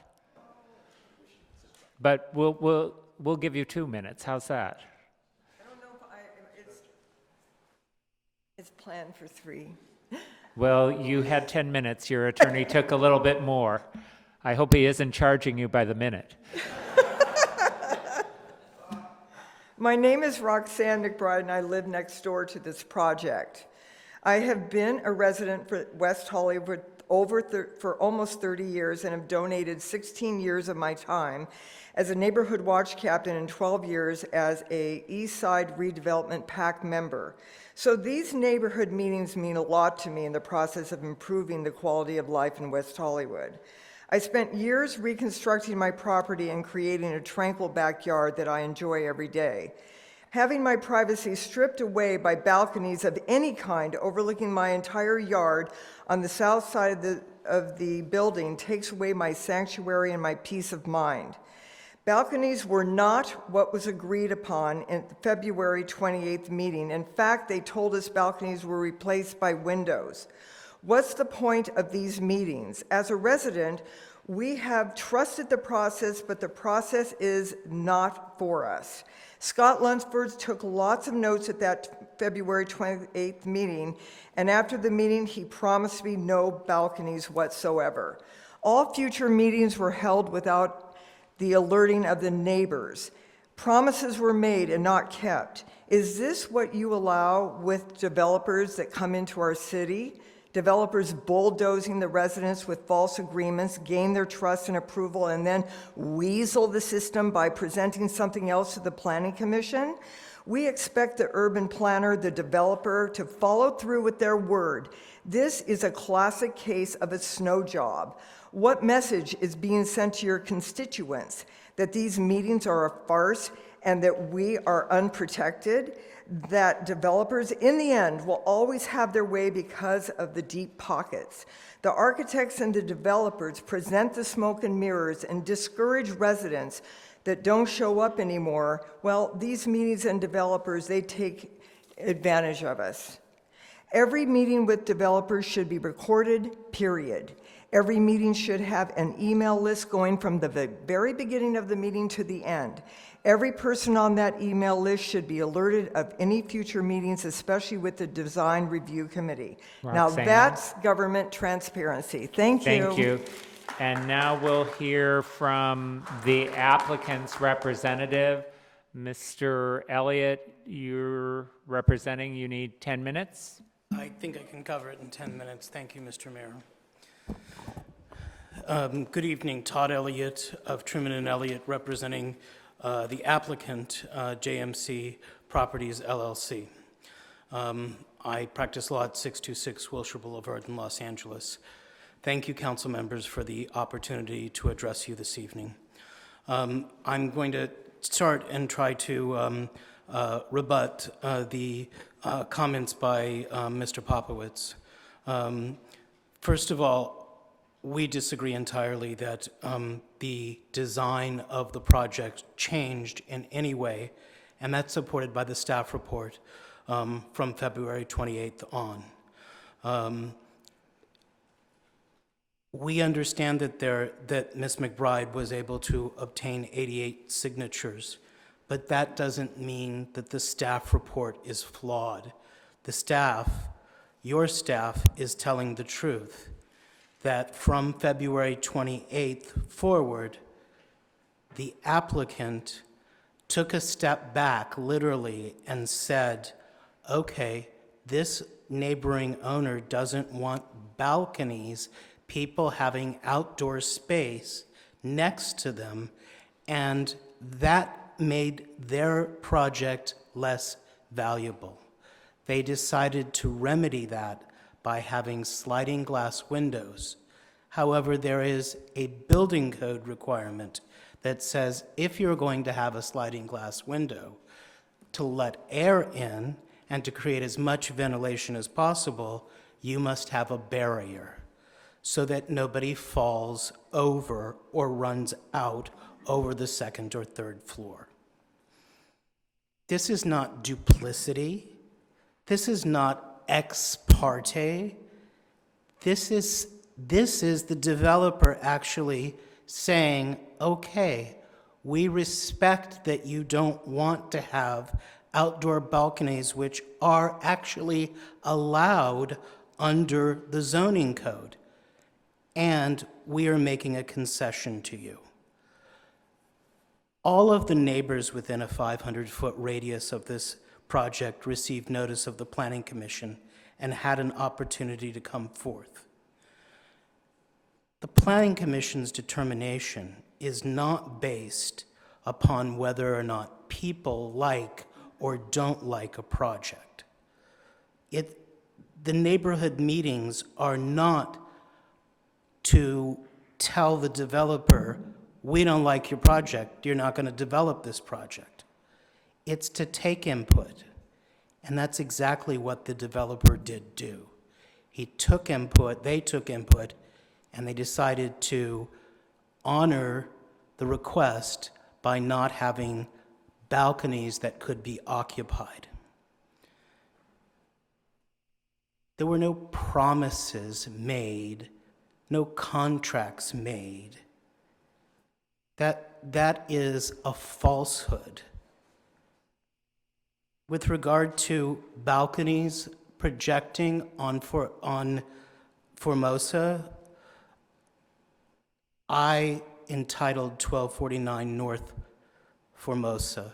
The balconies project. It's a fact. I think what I want to state that's most important, though, is that in January of this year, the legislature changed the law. And the law under the Housing Accountability Act states that a city or county may not deny a project or condition a project that complies with the city's general plan and zoning code. And this project is consistent with both the general plan and the zoning code. And therefore, the appeal should be denied. Thank you. Thank you. Both sides will have 2 minutes for rebuttal at the end. We do have a number of speakers who have signed up to speak. You'll each have 2 minutes each. Daniel Adut, to be followed by Dustin Perbaba. Mayor Heilman, Yes. before the public speakers come up, I'd like to read the citizen position slips Oh, into the record. yes, thank you. So we have a number of individuals who didn't wish to speak but wanted to express their support for staff's recommendation. Jay Fuentes, Michael Dolan, Anson Snyder, Stephen Aaron, Paul Michelson, Candace Schultz, Kevin Strickland, Francesco Gallo, Sophia Gallo, Craig Knight, and Eric Fishburne. And then a number of individuals who wanted to express their opposition to staff's recommendation. Brian Gleason, James Knoll, Brian Mayeda, Stephen Andrews, Dave Monks, Michael Haddad, John Carey, Virginia Gillick, Frank Mohisa, Richard Thrift, Kimberly Copeland, Louis Aguilar, Andy Wood, Bridget Curry, Joshua Way, Mary Casanuovo, Saul Santa Cruz, Elsa Johnson, Lee Shaquille, Max Warmhash, Michael Woden, Hannah Z, my apologies, Tyler Ford, Natalie Gallegos, Joshua Fallon, Valerie Basquet, Francisco Valencia, Christina Smith, Jason Duffy, Michael Kaleda, Stephanie Harker, Sarah Small, Chad Bluen, Carasino Lee, James Warren, Adam Lewis, and Scott Selby. Thank you. We'll now turn to the public speakers. Daniel Adut. Daniel Adut, to be followed by Dustin Perbaba. And I apologize if I got your name wrong. No, it's all good. Thank you for having me, Council. I think it's very special to have a big window and be able to hear the birds in the morning and, you know, not be confined into such a closed space. So it'd be a definite benefit to include this in the development, as, you know, right now the housing market for a renter, someone like me, there aren't so many good options out there. Thank you. Thank you. Dustin Perbaba, to be followed by Ryan Sassoonian.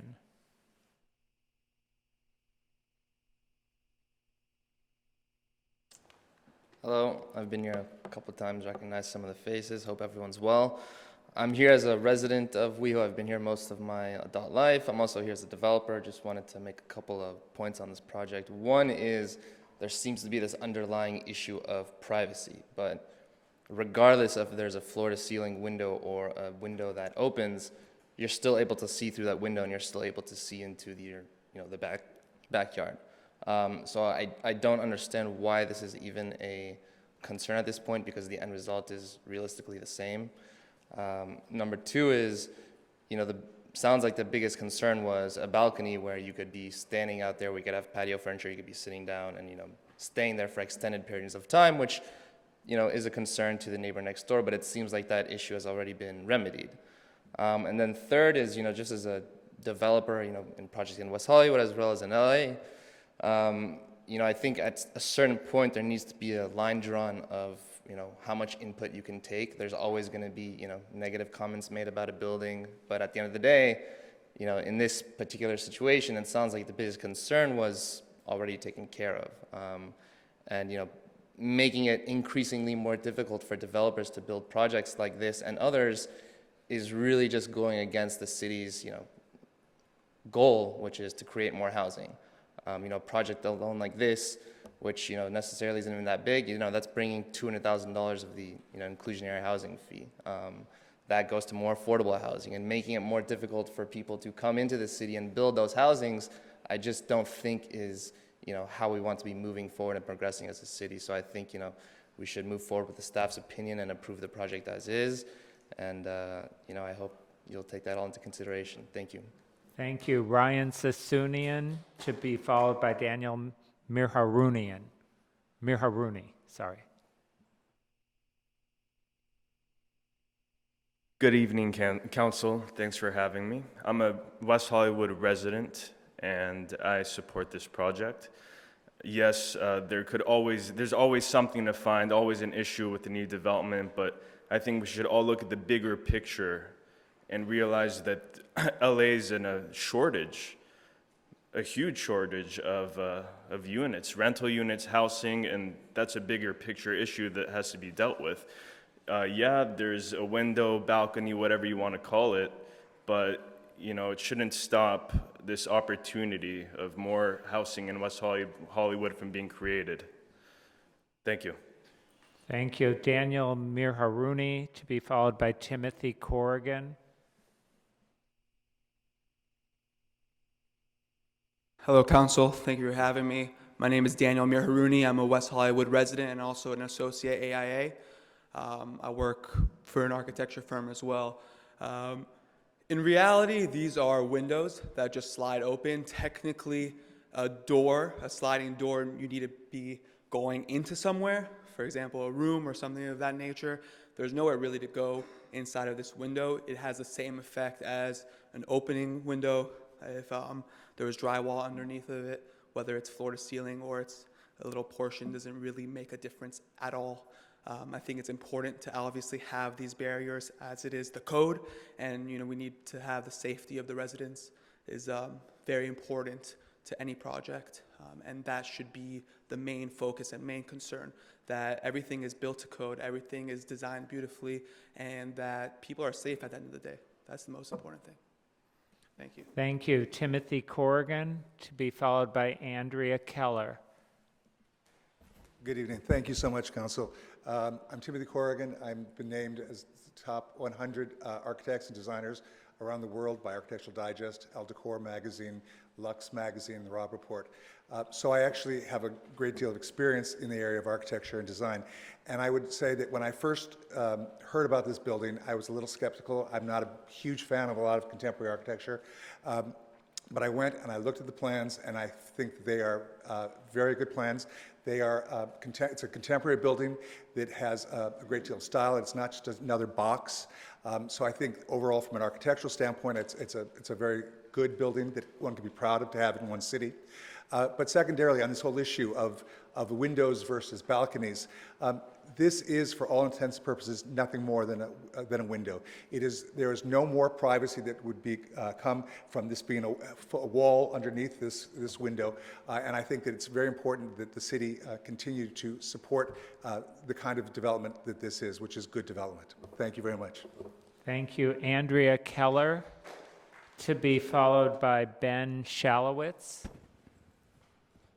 Hi, my name's Andrea Keller. I live in Los Angeles. Good evening, Mayor and council members. I'm the architect for this project, and I just wanted to say that I did check the drawings. What we presented at the February meeting was full-height glass, and it has always been. I very much take these meetings with the neighborhood seriously. I've worked in West Hollywood for 23 years. The majority of our work is in West Hollywood, and I've participated in the working groups for Norma Triangle and West Hollywood West. So I'm very passionate about the process and enjoy working with neighbors and staff. I believe what we had that day was full-height glass, and that is the same thing that we have today. I do believe that my clients, against their economic interest, made a great concession by removing this occupiable balcony, which was certainly a feature, and they also gave up square footage by moving in the wall. We have offered privacy screening, which is the standard remedy for privacy concerns with hedging, and we've also done site studies showing where someone would stand and what their view was, and we've provided them. So I feel that every effort was made in a very standard way to, promote privacy, and we're very much within the lines of the zoning code. And we took standard put balconies on the sides of projects of this nature, as long as we take into account the privacy of the neighbor. Thank you. Thank you. Ben Shalowitz, to be followed by Steve Martin. Hi, good evening. It's Ron Shalowitz, by the way. I'm sorry. That's okay, that's okay. I don't think there's really much more that I can add that all these other people before me have stated, but I think it's really about building responsibly and respectfully And I think that if the purpose of these neighborhood meetings are to take input, and a balcony was not desired, it was agreed to. And I think it's a great project. I think it is very consistent with the pro-growth that West Hollywood is delivering, and it's a great city, and we should continue to allow projects like this. So thank you for the consideration. Thank you. Steve Martin, to be followed by Tommy Masters. Steve Martin, West Hollywood, and I think Mr. Salowitz said a lot of things that were very positive. I was at the two of the neighborhood meetings. People were not opposed to this project. People understood that it was bringing a lot of good things to the neighborhood. I thought that the developer was actually trying to be listening to everyone respectfully, and in that regard, that's how the deal was about the balconies. The concern was not just privacy looking in. It was a lot of people have concerns, because we've experienced it, about balconies being intrusive and people hanging out balconies, people partying on balconies. And the point was the developer made a promise and made a concession that this was going to be a window. A sliding glass door is a door. It can be changed. You guys could make them change the design so it becomes a window, but the point is that it slides open and people there can be noise. Maybe I don't want to get this to be too like a rabbinical debate, but there is the point of having these neighborhood meetings, having people leave a meeting thinking that this is what the deal was, and then coming back and finding out that this is something that's a lot more like a balcony than it is like a window. And I guess that's the bottom line, is we're asking you to use some common sense.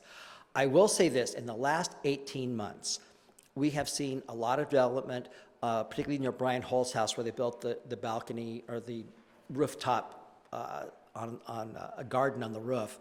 And people become very, very concerned just because of the change in the culture here with the legalization of marijuana.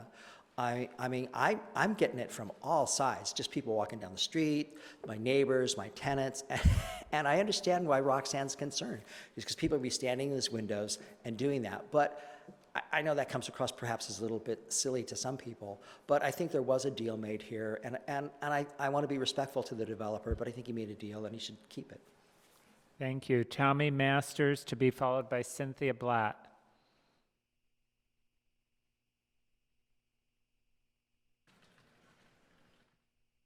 Good evening, Council. Tommy Masters from West Hollywood. I am in support of Roxanne on this measure. To me, the sliding glass door still constitutes a place to hang out.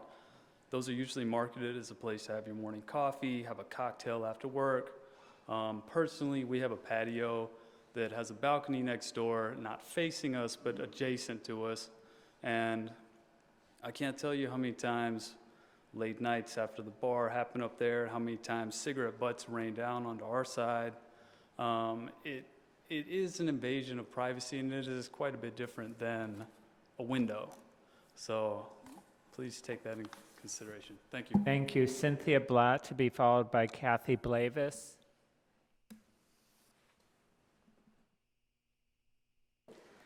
Good evening. Cynthia Blatt, West Hollywood. So the thing that I wanted to talk about tonight is that there was a building proposed and a design proposed that the neighbors actually liked. They had one issue, and that issue was balconies. That got changed. No matter what counsel for the developer says, if he says, oh, well, the staff report says no changes were made, when you have this much input from the neighbors saying changes were made, in fact, it's incumbent upon the city council to hear the citizens. That's what our city was founded on to be a place where people felt welcomed and listened to and a part of things. I've seen this kind of bait and switch happen before, and it is a bait and switch because you've taken a neighborhood that is in favor of a building based on some concessions that were made by the developer, which were reasonable, and then turned it around. I remember when the Catch restaurant was put on top of the building down the street on the corner. That was a pretty egregious example of bait and switch because it came to the neighborhood meetings in one way and came out of planning in another way. And whether it's a large balcony or a small balcony, that's not the issue. However, even with a small balcony, people are encouraged to lean on it, to lean over it. I've been working with a neighborhood group that is dealing with a building in Los Angeles with balconies overlooking their backyards, and people who live near the Lux have cigarette butts thrown in their backyards all the time and all kinds of little bits of trash. So, and the staff report said natural light would be enhanced by the sliding door. I don't see how that's even possible. If you've got a beautiful plate glass window, you're going to have better light.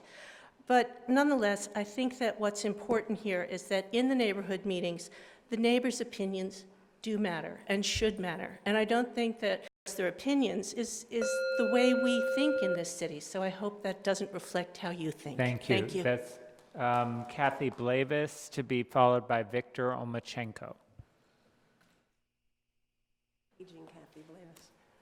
Good evening, Kathy Blavis, City of West Hollywood. I first want to say that I do appreciate that the developer worked with the neighbors, but a 3-story building next to a single-story house can never really escape the concerns of loss of privacy, regardless of the articulation or syncopation of forms. And therefore, compromise needs to take place. The Juliet in this case, I believe that a greater compromise could have been achieved by replacing the Juliet balconies with no balconies. The term alone says balcony, not window. It's whether they can be stood upon or not.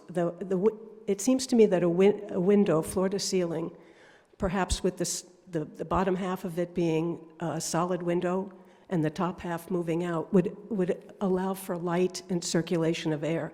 You know, my sister lives in Tampa, Florida, overlooking the bay. She has a Juliet balcony, and I've been there many times, and we get cigarette butts fallen from above. People do stand out on them. I think that, again, the developer worked diligently and tried to resolve this problem. Something struck me on page 8 of the staff report. It said, "The project, as approved, furthers the city's core values of providing opportunities for new construction of housing." So my question is, does that mean without the Juliet balconies, the project is no longer fitting the core values? Replace the Juliet balconies with a window. Make it open. Everyone will be happy. Thank you. Victor Omachenko, to be followed by the appellant's 2-minute rebuttal.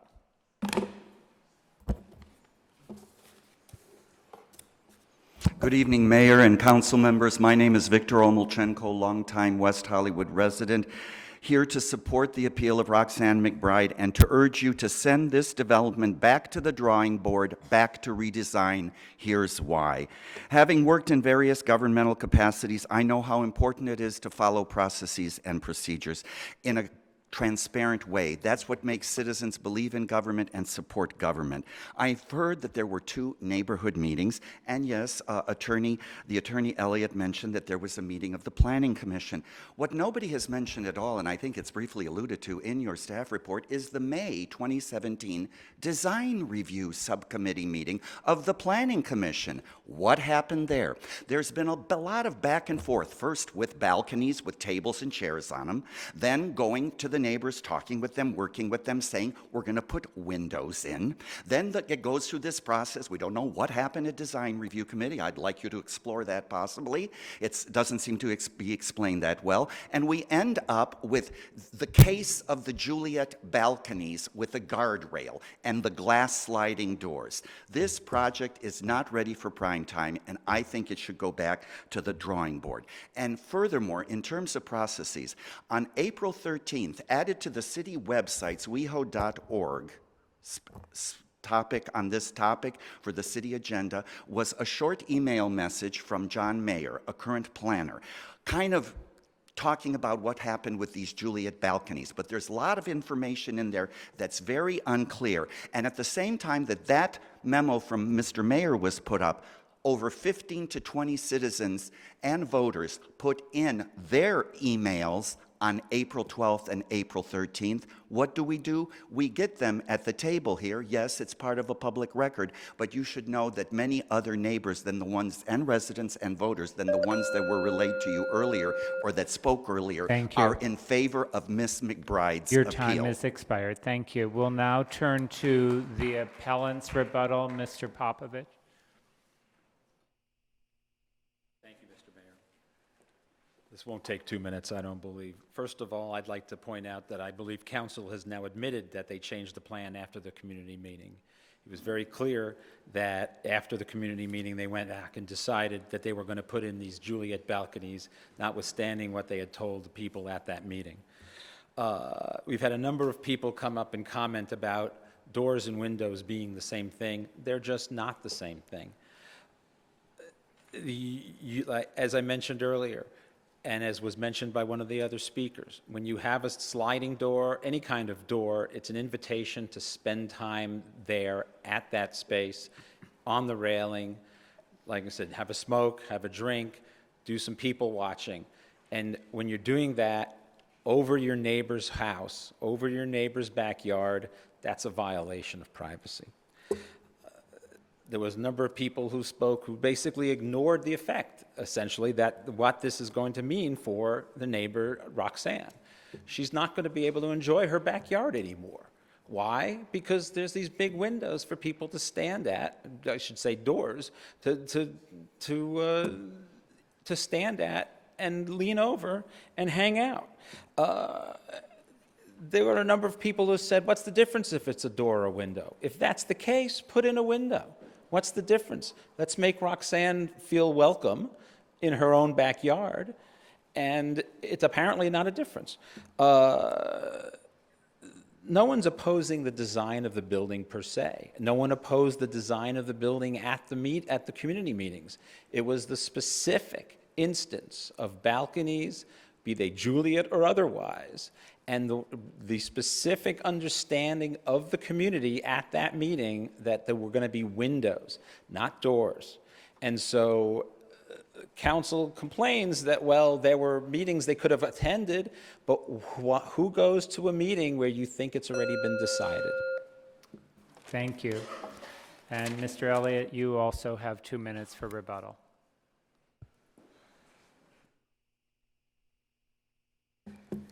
Thank you, council members.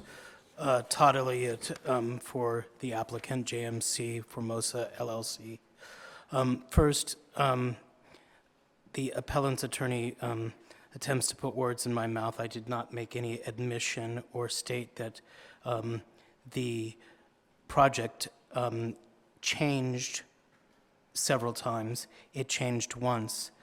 As I stated previously, my clients made a concession to not have balconies that stood out or step out by balconies. I'm not clear, having studied constitutional law for many years, how this is a violation of anyone's privacy. But really what I want to say is the appellant has not met her burden. There is not new information. There is not evidence of unsupported findings. There is not technical errors in the record. And therefore, the council cannot grant the appeal. Moreover, I think what you've heard this evening is a lot of opinion and speculation. But the process of land use in this city and every city is that the city appoints a planning commission to act as a quasi-judicial body, to be finders of fact.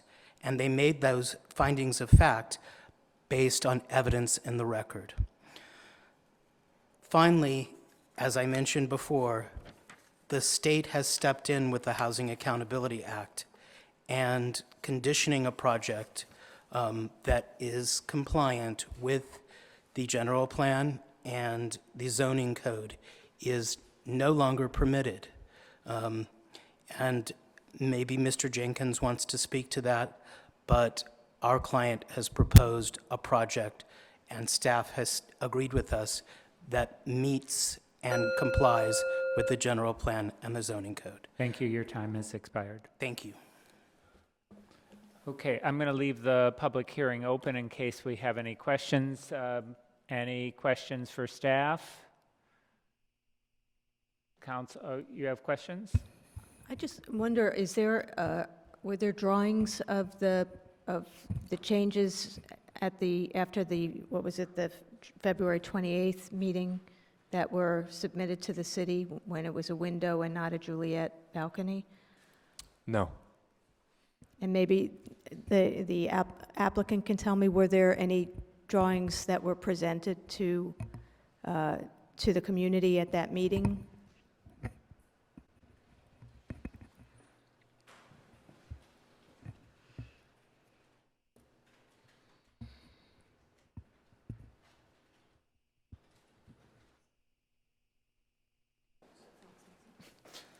The drawings have been the same from the February 28th meeting forward. There were not different drawings presented. Okay. Thank you.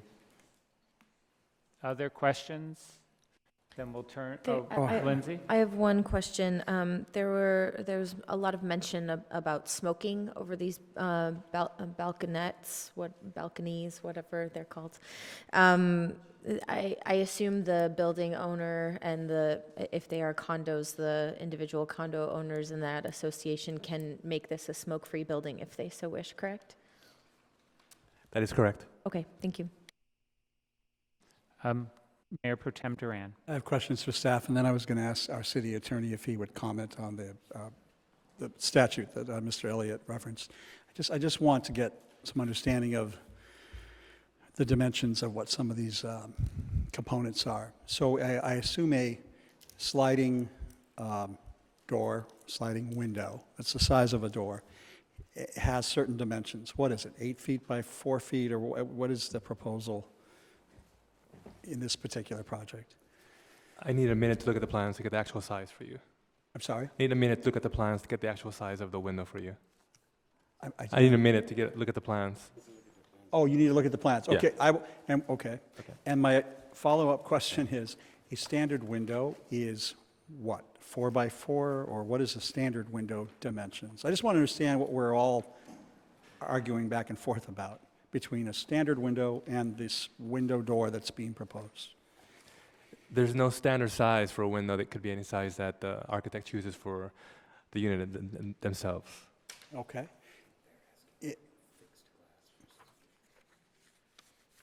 Okay, my colleague's talking about fixed glass versus movable glass. So most windows, well, some windows actually have glass that moves. Most windows have screens. I assume that this proposed sliding Juliet balcony would not have a screen then? Correct. Correct, okay. While you're looking for the dimensions on the Juliet balconies, maybe I can ask our city attorney to comment on the statute Mr. Elliott referenced. Thank you, Mayor, council members. The statute in question addresses the denial of housing projects of this kind or the reduction in density. And those are not really issues on the table here tonight. There's nothing that I'm aware of in state law that would preclude the city council from exercising the authority that's in the zoning ordinance relative to issues pertaining to aesthetics or design. If you look at the resolution that's contained in your packet, attached to and immediately following the staff report, you'll see that you're obligated to make certain findings in accordance with the requirements of the zoning ordinance pertaining to a development permit. And those findings give you a certain amount of discretion to determine whether or not the project endangers public health, interest, safety, or general welfare of persons residing in the neighborhood of the proposed project, and those findings have typically been used by the Planning Commission and the Council to make adjustments in projects that may be perceived to be invasive of the neighbors, or too bulky, or too, interfere in some way in others' property interests or property rights. So you have that discretion. I don't believe that there's anything in state law that deprives you of that discretion. Does that respond to your question? Thank you. I wasn't familiar with the statute, so do you have the dimensions? Okay. Yes, approximately 6 feet by 10 feet. 6 feet by 10 feet is the proposal. Okay, thank you. Other comments, questions? I do. Yes. I believe the architect mentioned something about privacy screening in her comments, and I wondered if maybe she can talk a little bit more about that, because I didn't see any landscaping that would be helpful in terms of privacy screening, but maybe I missed something.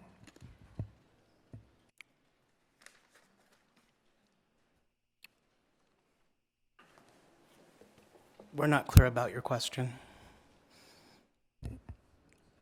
The architect mentioned privacy screening in her comments just a couple of Yes. minutes ago. Mhm. So I was asking if she could please clarify what she was talking about.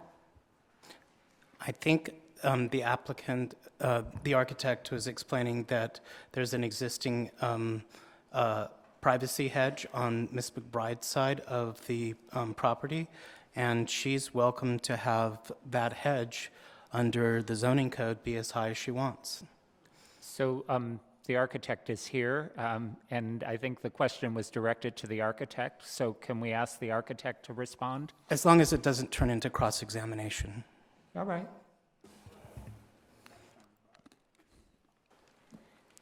So we had proposed to increase the height of that hedge, and also done a site study where we showed if someone was standing, so the condition would be the same, with a window or door, and we're in a trading words game, but basically the condition would be the same. So we verified that if you're standing, where you'd stand and what you could see, we did provide those studies to her. But it's very typical. Many properties in West Hollywood have hedges, as does this one, and we even offered to augment those hedges. But you don't. But you're not putting a hedge on your side of the fence. No. Okay. While you're there, can you just confirm that what is the size of the slider and what's the sill height? So, well, the sill height, the sill is at the ground level. Finished floor. Yes, and we've always had glass all the way to the ground. Right. And that has never changed through the life of the project. I Is just checked the drawings from February. the slider a 4x8 slider? No, the slider, I believe it's, 2 4-foot panels, I believe. Okay, It might be so- slightly wider, 5-foot So panels. you want a wall of glass, whether or not all of the glass moves or portions of it is what the It discussion is the only light and air for the entire living space, kitchen, and dining room. So, and these projects do have a rooftop deck, and we do think that much of the outdoor hanging out would be, in fact, on the rooftop deck and not at this window. Or sliding door, which has always been there and has not changed. Thanks. Thank you. Okay. Any other questions, council discussion? Well, I'll jump in and say something because I do have a balcony. And I have a balcony where I can have furniture out there. My balcony is on the La Cienega side of my building, so I actually never use it because it's very noisy out there with all of the traffic. I do have neighbors who don't have a balcony, and they have a sliding glass window, and they like to have parties, and they're in the unit a floor above me. And so I understand the concern about people throwing cigarettes out, because I've observed their guests doing that, or hanging out and making noise, because I've complained about my neighbors making noise. But that's with a window, right? So I really, in some respects, don't see the difference between having these sliding glass windows or a window that is openable and slidable, where people can actually hang over the window and smoke and throw things out. I think it can happen either way. So I just wanted to throw that perspective out there. I never hang over my balcony, but there are other people, because I'm afraid of heights, but there are other people in my building who do so. But there are also people who do the same thing with a window. So in some respects, I do understand the argument that whether it's a window or a sliding glass window, the impact on the neighbor's privacy is going to be the same, or at least potentially the same. So I just wanted to throw that perspective out. All right. Council discussion. There is a decision by the Planning Commission. If we don't take any action, I think the Planning Commission decision stands, but I think our public expects us to decide this appeal in some way. Mayor, I guess maybe I'll just start some discussion about how we might solve this problem and satisfy both the interest in having a wall of glazing or glass and allowing fresh air as well. And I guess what I would say is that we would ask that the architect and developer install glass and have at least 50% of it be fixed, and have the sill height for the movable pieces be at 42 inches. And that way they wouldn't have to have a rail. They could have windows that opened, slid, Jack and Jill windows. They could have sliders. They could have transoms. They could have whatever they wanted. And there would be a wall of glass, and the sill height would be at 42 inches, which is the required height for the rail that would be 4 inches further to the north outside of that sliding door. So, and the other thing I want to say is that windows are required to have screens, and there is a significant difference between a door which does not require a screen and a window which by code requires a screen. And certainly people can stand at a window and blow smoke out of it, but they're unlikely to open the screen and flick a cigarette butt out of it and reclose the screen. That's just not the kind of people we imagine in these $3,500 a month one-bedroom apartments. But You you know, should meet some of my neighbors. yes, well, you might want to upgrade over there. But that's I would propose that just as a sort of, that's a nice, I think, simple architectural intervention. It allows for the glazing they're interested in. It allows for some sense that there's an actual wall there, and then there would be screens on the windows. It allows for 50% movable glass, so they could certainly get enough air movement through the building under those conditions.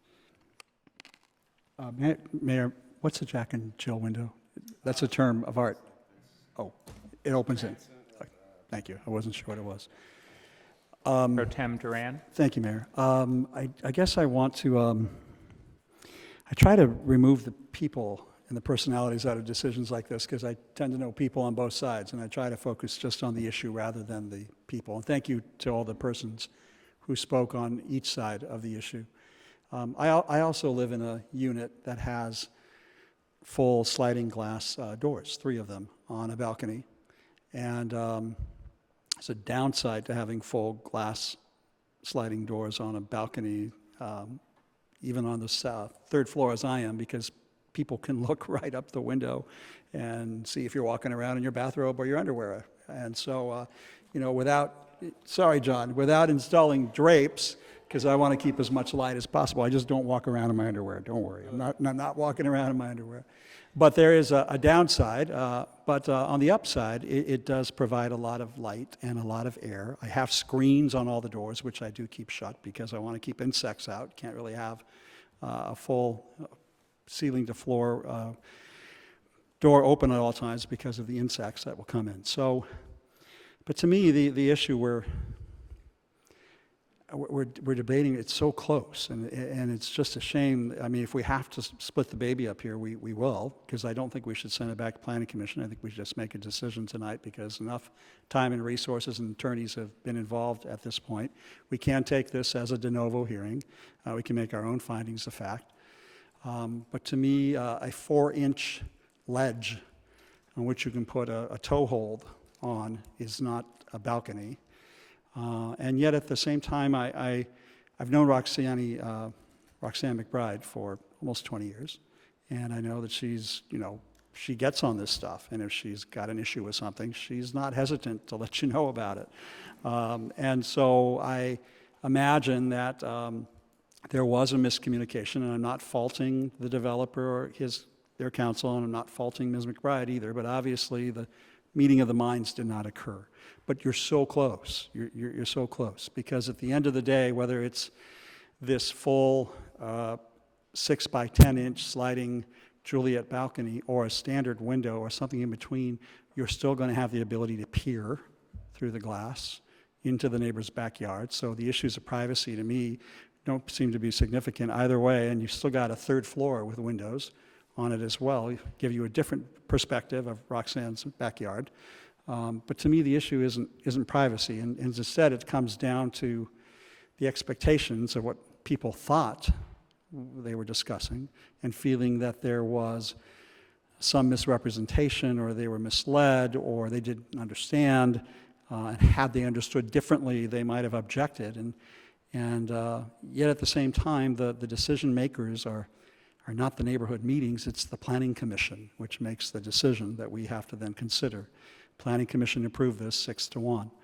So we have to either find grounds to grant the appeal based upon the legal requirements for appeal, which I don't think have been met, or if we're going to consider this a de novo hearing under the general welfare of the community consideration that we can make to do some aesthetic changes. I am somewhat attracted to my colleague, Councilmember D'Amico's suggestion that we ask for a 42-inch sill. And it's, that way we allow the maximum amount of light and air to come in as possible, and at the same time, maybe give Ms. McBride some feeling that it's not a complete balcony, because it wouldn't be with a 42-inch sill. And so we're splitting the baby. It's probably not going to win us any excellent designs. And by the way, to the architect, your designs are beautiful. This is a gorgeous building. I think anybody want to live in this. And that is the other issue I think we have to consider, the 5 individuals or couples who are going to move in and the kind of home they want to have for West Hollywood. These are people not yet known. So I've thrown out a whole lot out there. I think we should decide it tonight. I'm attracted to my colleagues' recommendation, but I'd like to hear from my other colleagues as well. Councilmember Meister. Thank you, Mayor. My feeling is that that there's got to be a compromise here. It's not.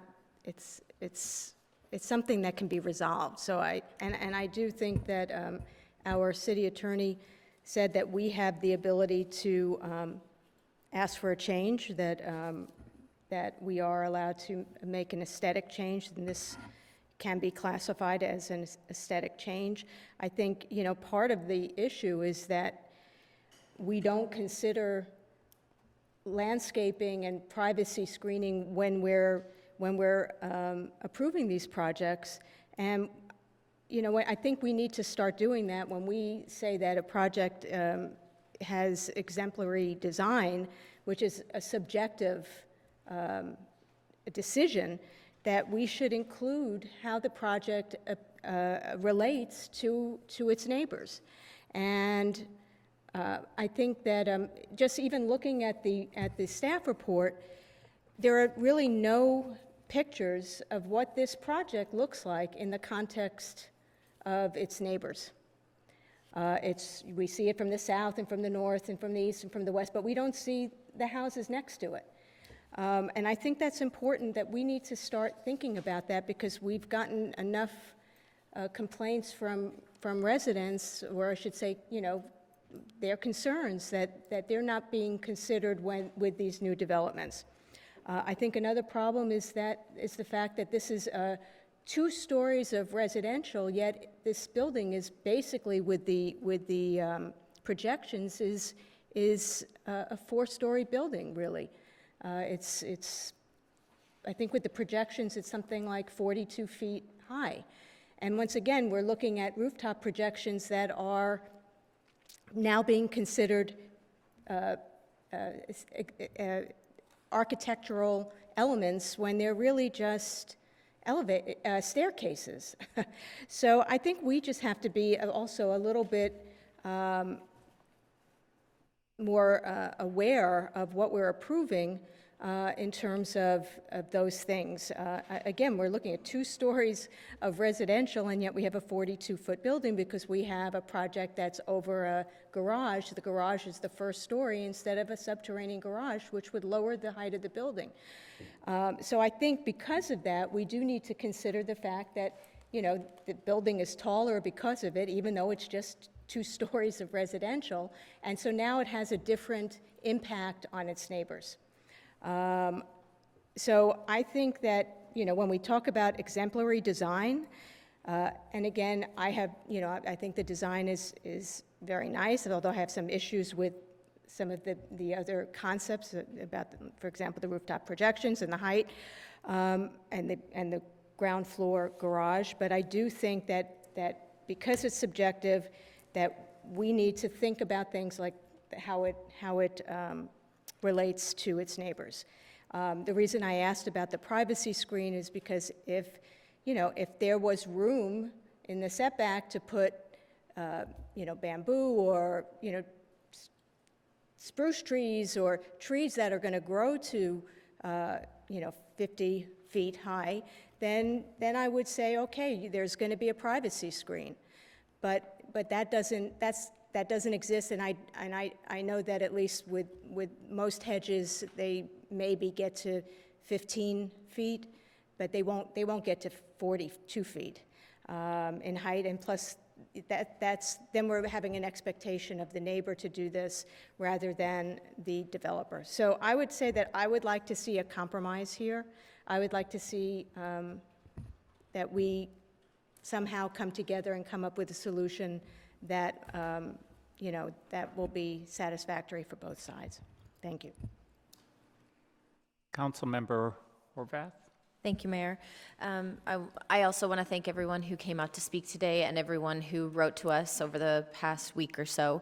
Many of the names in my inbox I recognized, and so I took the time to call at least a handful of folks because people who take the time to reach out, I try to engage.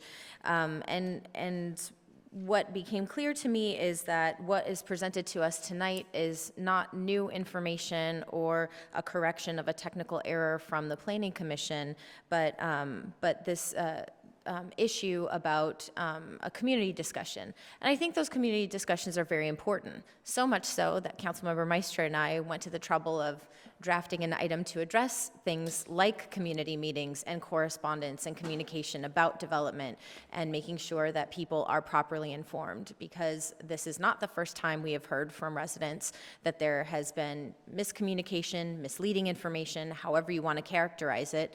It is not the first time that we have heard this argument in the community. So we have gone to the trouble of helping to rectify some of those issues. However, in reaching out to members of the community who wrote about the balconies, when I explained to them that the design of the building, in fact, did not have what is commonly understood as a balcony, but as this 4-inch ledge outside of a window, that changed their opinions. That was not their understanding of of how the project was being communicated to them. They understood that they didn't want a balcony on the outside and that a sliding glass door window changed their opinion. So I think that matters, and I think being clear in communication matters. That being said, I think as many of my colleagues have communicated, we are very close in terms of an agreement, and so I'd like to find some sort of agreement here tonight and not send it back to planning. I don't think it needs to go there. However, as this project moves forward, a few things that I want to make sure we're addressing. We have required that if there is more than one construction project going on at a time in a neighborhood, that a coordinated construction mitigation plan be worked on with our staff, and that it be mailed to folks in that neighborhood. To this day, as I communicated with those same residents who emailed us, they said they have not received mitigation plans mailed to them about the current development that's happening. So that concerns me. Adding yet another development into their neighborhood neighborhood with the existing development that they're already having to contend with is problematic, and it's incumbent upon us to make sure that they're being communicated with. I think notification to residents in general about being able to participate in community meetings is important, and it's clear that not everybody had the ability to do that here. So I think we need to make sure that when we put these rules in place about communication and how we're informing neighborhoods about what's going on, that we're actually doing that. I think I'm happy to further discuss the compromise that was proposed by Councilmember D'Amico, but I think we are very close. But however it moves forward, if we are moving forward with something, we need to make sure that the community is being communicated with. Yes, sir, I have a follow-up question for the city attorney. I've been talking to my colleague over here. It's really helpful when you have an architect, and then I know too many lawyers can spoil the broth, but to have lawyers up here too. Mike, I want to just raise an issue with you. So I understand when it comes to matters of public health or public safety or nuisance that our police power is at its greatest. But on matters of subjectivity, I'm wondering about whether our discretion is somewhat constrained when a project is in compliance with the general plan and the zoning codes. And I guess I just want to make sure that whatever we come up with here, that if one side or the other ends up suing us, which is always possible, that we're on the most solid ground possible. Well, as I indicated earlier, one of the findings that the code requires for the issuance of a development permit is that the project can be adequately conditioned so as not to endanger, jeopardize, or otherwise constitute a menace to the public convenience, health, interest, safety, or general welfare of persons residing or working in the neighborhood of the proposed project. That offers the council some discretion when it comes to design and aesthetic issues. And under zoning law, the city has discretion when it comes to design and aesthetic issues. Thank you. Just wanted to double check on that. Mayor, I'm sorry, one more question for staff. So a full height window is a window, correct? I mean, a full height window with a screen. No, see, I should listen to my architect friend here on the left instead of trying to figure this out myself. I'd like to explore further the proposal suggested by my colleague, John D'Amico, and I think he was suggesting that we come up with a compromise with a 42-inch sill. And I guess I'd like to ask my colleague or the planning staff what significance of 42 inches means to people in planning. Well, I assume that the rail was going to have a 42-inch rail because that's required. So there's something about that datum, that line, that they were going to deal with anyway in terms of their design. And so I was suggesting that they would have fixed glass or a window from the finished floor up to 42 inches, and above 42 inches, they can have windows open however they want. They can open up or down or back or towards them and back, or slide left and right, and then that would be unfixed above that. There's some suggestion that maybe it would be 50% fixed, so then at some point above those sliding windows, there would have to be more fixed glazing if they wanted to have the entire 12-foot by 12-foot area being glass, as I think I see on these plans. But I think that would solve the problem. It allows for all the light they would possibly need, all the air they would possibly need, and also, I believe, set up that wall as a window wall and not as an opening, a doorway that people can stand at and put drinks on a ledge and have flick cigarette butts out. And the other thing about windows is that they require screens. Doors can have screens. They don't have to remain in a closed position, as you well know, since you open your screen and walk out onto your terrace. Not in my underwear. Yeah. Close your screen behind you. Right. So I think in some way, I'm not the designer of this project. It is actually quite beautiful, as you said. I think that the architect did an exquisite job. I think this is part of the membrane between one person's living space and the other. And I think, we're not, and thank goodness, having a debate about whether a rooftop garden is appropriate or not, because we've had those debates at this, table for years.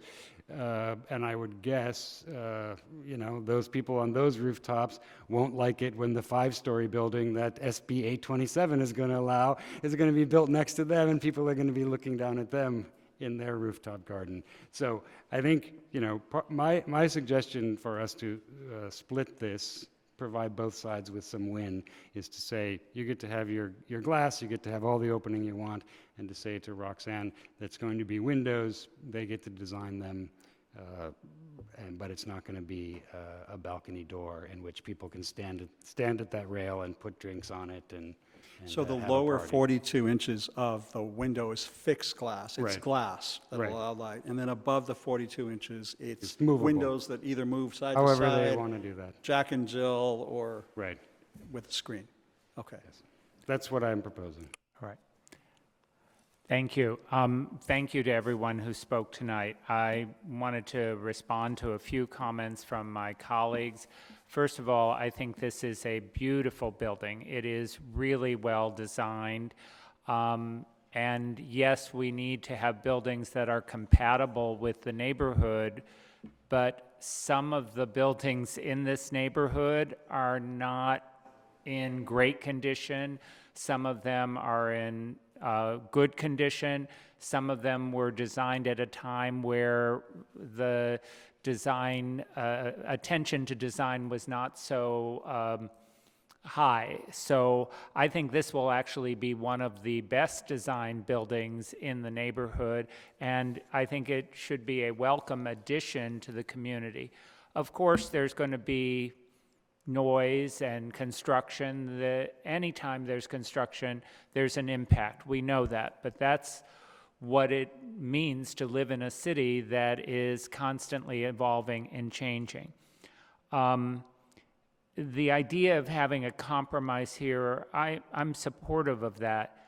My problem is there was already a huge compromise. The developer heard the neighborhood concerns and removed the balconies. They removed the usable balcony space as a compromise. And then that compromise, I think, was misinterpreted, and now the appellants want another bite at the apple and another compromise. And this is from in this condition or in this situation, we're going to find a compromise. But we have to think about how this affects housing overall in the city. Each time we do this, this adds additional costs to housing. It adds additional delay, and that's part of the reason why we have this housing problem throughout the state, is that there are more and more bites at it each time it moves through the process. Having said that, I think that what my colleagues are proposing sounds fair. You'll still have the full height windows. They will still be openable. There'll still be a lot of air. We don't need that guardrail. The bottom 42 inches would be solid glass, not movable, and then the rest of the window would be the same window that they would have. It could be sliding glass, it could be however they want. So I would recommend that we direct staff to add that to the condition of approval, that based on that we deny the appeal upon that condition being added to the conditions of approval. All right, is that a motion? Are you denying in part and granting in part? I think we can just, since this is effectively de novo, we can make that change, and having that change made, we can then deny the appeal. I think I'd like to try to make a motion to deny in part and grant in part. Because, So- I think we get to the same place. Okay. But to me, it's more palatable. Okay. Is that okay? Sure. Okay.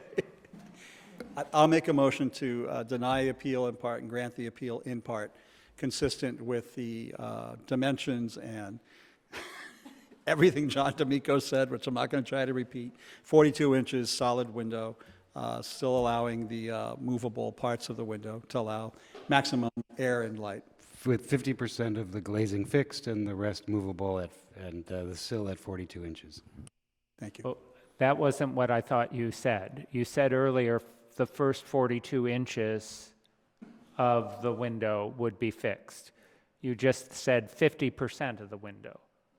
Of the wall. Of the wall? So 50% of it is movable, 50% of it is fixed. If it's not right, you don't have to vote for it. And then... I just want to make sure we understand it. Yeah, can use your microphone, please. So 50% of the glazing area of the entire unit's wall would be fixed glazing, like the glass that's facing us back there. That from 42 inches down, it would be fixed, and above that, it would be movable. Can we just leave it at that? 42 inches are fixed, and anything above that is movable? Sure. Okay. Okay. Does everybody understand my motion? Well, can you push your button? Oh, yes. Your motion was to grant the appeal in part and deny the appeal, and make one change to the conditions of approval, and that one change was to allow the windows, but require them to be fixed at the first 42 inches, and everything above that can be movable. That was, but it looks like Councilmember D'Amico has now made that motion, and Meister has seconded, so I will vote for their motion. And I assume that motion includes closing the public hearing. Yes. Okay, is everyone clear on the motion? Can I get a clarification? So, and you're approving part of the appeal, is that correct? Yes. Yeah. Okay, so... Well, we're approving it in part and denying it in part. So the resolution as written is denying. Section 6 of the resolution is all about denying the appeal. So we need to have some inclination as to what part of the appeal you would want to uphold. What is easier to do with what's in front of us? Okay. With the resolution you've already prepared? So it would be the first assertion that possibly the bait and switch portion, that there was inadequate discussion. Oh, Can you refer to a specific page? so it's on page 2 of 18 of the first resolution, section 6. And so this is where we talked about the appeal, and the response was that the appeal didn't have merit. And so if the council is saying that a portion of the appeal does have merit, we want to make sure that that's the section we're talking about the bait and switch. It's your motion, baby. Yeah. If that's recommended and reliable in terms of what we're doing, I think, yes, that's good. So we to can do. add that in, saying that the planning commission didn't have the full information from the neighborhood meeting. I don't agree with that. I think I'm the wondering- Planning Commission did have full information. I'm wondering, Mayor, whether, given the length of Section 6 of the resolution and the degree to which it addresses this issue, that we should have staff rewrite the resolution and bring it back on your consent calendar at your next meeting. Yes, I think that's best. Oh, it's your motion, sorry. That's fine. Yeah, we're doing this together. It's fine. I'm not supportive of that. I think we should resolve it tonight and get it done. And since we've brought up extraneous things, I don't understand why we have to have a resolution that has 2 pages in it of this length. I think it's unnecessary for our resolutions to have that level of detail. So I would be in favor of striking all of Section 6.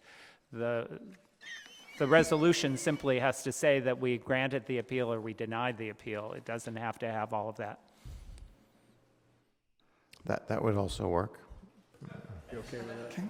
Yes, so we're going to grant the appeal and change the Juliet balcony to a window and fixed glass wall with a sill at 42 inches. Yes. But we're also denying in part the sections about bait and switch and others. Yeah, I'm not going there. Can we just, in section 6, strike all of You're gonna that, strike- other than saying, having considered the written grounds for the appeal and the additional oral and written testimony presented at the public hearing and the response to the appeal provided by staff, the city council grants the appeal in part and denies the appeal in part? Yes. And get rid of the rest of section 6, Yes, we can do that. okay? And then wherever we need to make the change regarding the windows, you have that language and it can be included. Yes. Okay? So moved. You did, and it's been seconded. Okay?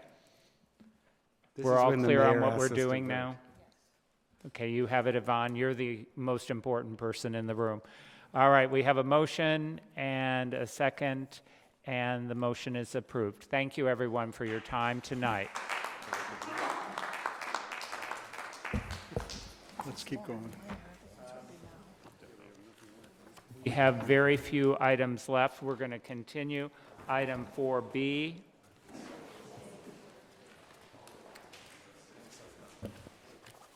Do we need a staff report? Okay, Councilmember Meister has some questions on this item. Yes. So once staff takes their seat.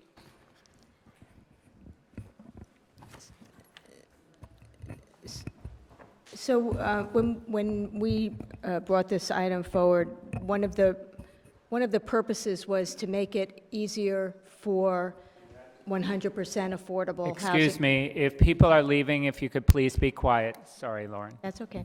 One of the reasons for this item was to try to make it a little bit easier for projects that are 100% affordable housing projects to be able to, buy a property and not have to have as many parking spaces, and because that's a consideration for them, and obviously parking makes it more expensive, a project. So that was the thought behind it. So I'm just trying to understand the incentives for projects that aren't 100% affordable. What are we getting out of this?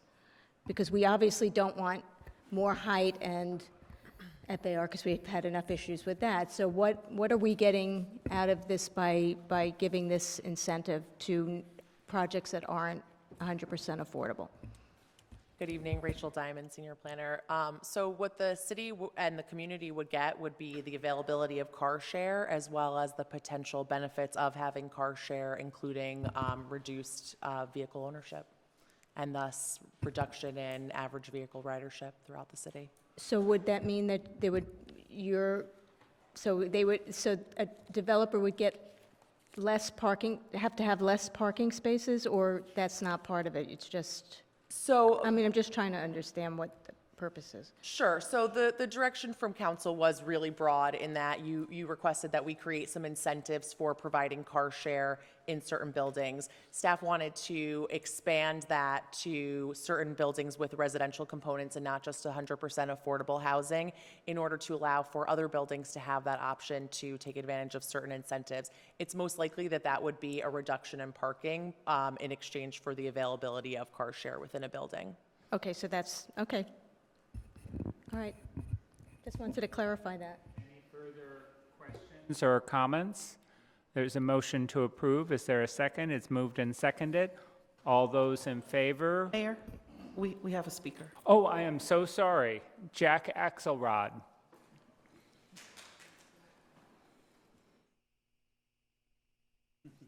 Hello. Good evening, Honorable Mayor and distinguished councilmen, members. My name is Jack Axelrod. I'm from a company called Envoy. We're an electric vehicle car share company based in Los Angeles. Primarily, we work with large real estate developers to place electric shared mobility vehicles at large commercial and residential buildings.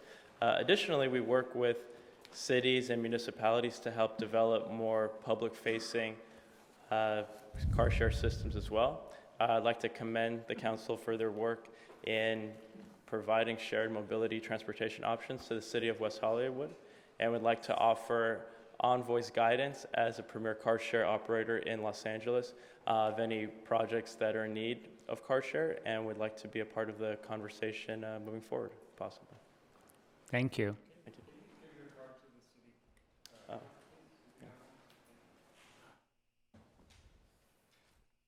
yeah. Okay, any further discussion? There is a motion and a second. All those in favor, please indicate by saying aye or voting. All right, there we go, we voted. And it is approved. Thank you for your continued work on that. And I think the only item left is item 5B.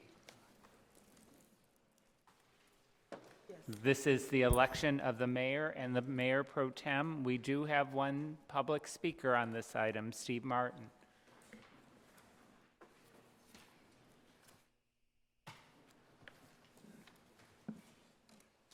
Honorable Mayor and council members, I think my views on the rotation, or at least the traditional rotation, have been pretty well known. And I understand that what I'm asking you to do in not going with the usual rotation is something that's difficult. That you're a small city council, it certainly doesn't help with the group dynamic. And I understand through the Ian Owens lawsuit, the Michelle Rex lawsuit, the getting rid of the deputies, that we've been through a lot over the last couple of years. And for one, I have to say over the last year, I think certainly under the leadership of the mayoralty of John Heilman, it's been nice seeing you come together. So I'm not coming from this in a place of wanting to create more dysfunction. So if you don't vote the way I would like you to vote, that's fine. You're in a difficult spot that you should have never been put in the first place. It is difficult to imagine as a gay man that we could select a less appropriate representative for our community to be mayor than John Duran. It's not just the $500,000 settlement with Ian Owens. It's maybe not just the "we're not all lesbians" comment. It's not just the frivolous, scurrilous attacks on Sheila Kuehl when she was running for supervisor. It's not the abuse of the city credit cards. It just goes, but it does cumulatively lead to a real questioning of why John Duran's here, and what your real goals are, and what your concept of service is. I know you're going to wrap yourself up in the gay flag and hope that that makes it all right. Maybe that will for some people. But I really think that rather than having the distraction of being mayor, that you take a look at what you've done to this city and the way you've affected our reputation and the way you've impacted people's lives, and maybe take stock of where you're going, and take stock of your life, and take stock of the legend that you think you have. Because at the end of the day, people are only going to remember that 500,000. Anyway, thank you for your patience. Thank you, Steve. All right, now it's time for nomination of the mayor and mayor pro tem. I still have the gavel right now. One of you is going to have to pull it out of my hand. No. Nominations for mayor. Well, somebody needs to make a nomination for mayor. What? I think this is when the mayor nominates the new mayor. Oh, okay. You're the mayor. Oh, well, then I will nominate my colleague, John Duran. And it is his turn next, and I'd be glad to nominate him. Are there other nominations for mayor? There are none. So, John, you will be our next mayor. Nominations for mayor pro tem. I'd like to nominate my colleague, John D'Amico, for mayor pro tem. Okay. Are there any further nominations for mayor pro tem? So we have our mayor and our incoming mayor and our incoming mayor pro tem. We will have the official ceremony on what date? That's recommendation number 2 for council to approve the date of May 21st at 6 p.m. Okay, May 21st 6 PM. Any objection to that? None whatsoever. Great. So, any further action we need? Do we need to vote on that? Oh, it's consensus of the council? Great. Correct, no further action. All right. Do we have any additional public speakers? We do, we have one additional speaker Sure. under public comment at the end. Okay, Victor Olmachenko is our last speaker, and then any council member comments.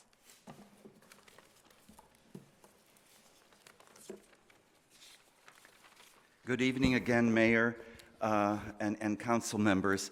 I'm very happy that you earlier discussed, and city staff is going to be submitting a new application to have a Ciclavia bicycle event here in West Hollywood.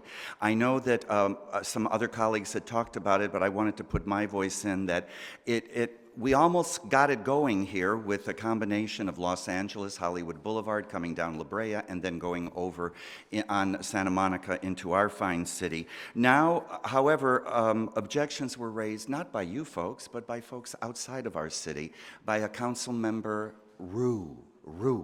And I know we know people who work for Rue. And so as we go about, I hope that next year at this time, we do have a Ciclavia, but we need to cross boundaries and maybe talk and use our contacts to try to, I believe Mr. O'Farrell, council member, is in support of it. Mr. Rue was not in favor of it this year because he said that Hollywood Boulevard was being used too much for premier events and that. We were willing to go. Now our staff here is willing to go with it going from Santa Monica at La Brea all the way, I guess, to West Hollywood Park. But if we want to have one, I think we're going to need to do some outreach. We're going to have to work with the council members so that we can really have a true Ciclavia that starts in Silver Lake, goes through the O'Farrell and Rue district, and then down into our fine city. The efforts of our assembly member, Richard Bloom, in terms of looking at how we can revise and reevaluate and amend the state's Ellis Act. I really like seeing that, AB 2364. And then I just want to chime in about the Pride. I know it was sent to consent.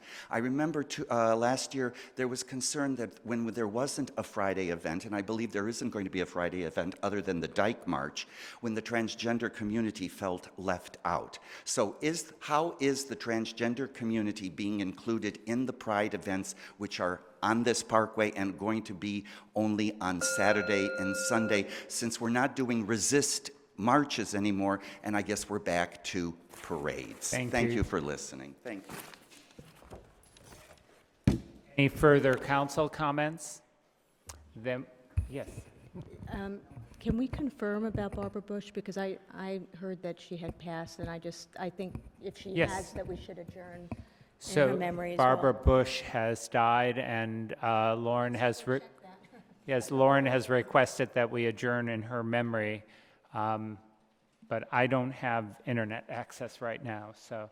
Can someone just, I have internet access, nothing's coming across the wires, so. Well, we don't want to adjourn in memory of somebody who may still be alive. Victor, I'll talk to you about the transgender double community check. after. All right. We But made we can do provisions. it at the next meeting if, in fact, she has passed. I know that she was in hospice at home, so hopefully she is still with us. All right. Thank you.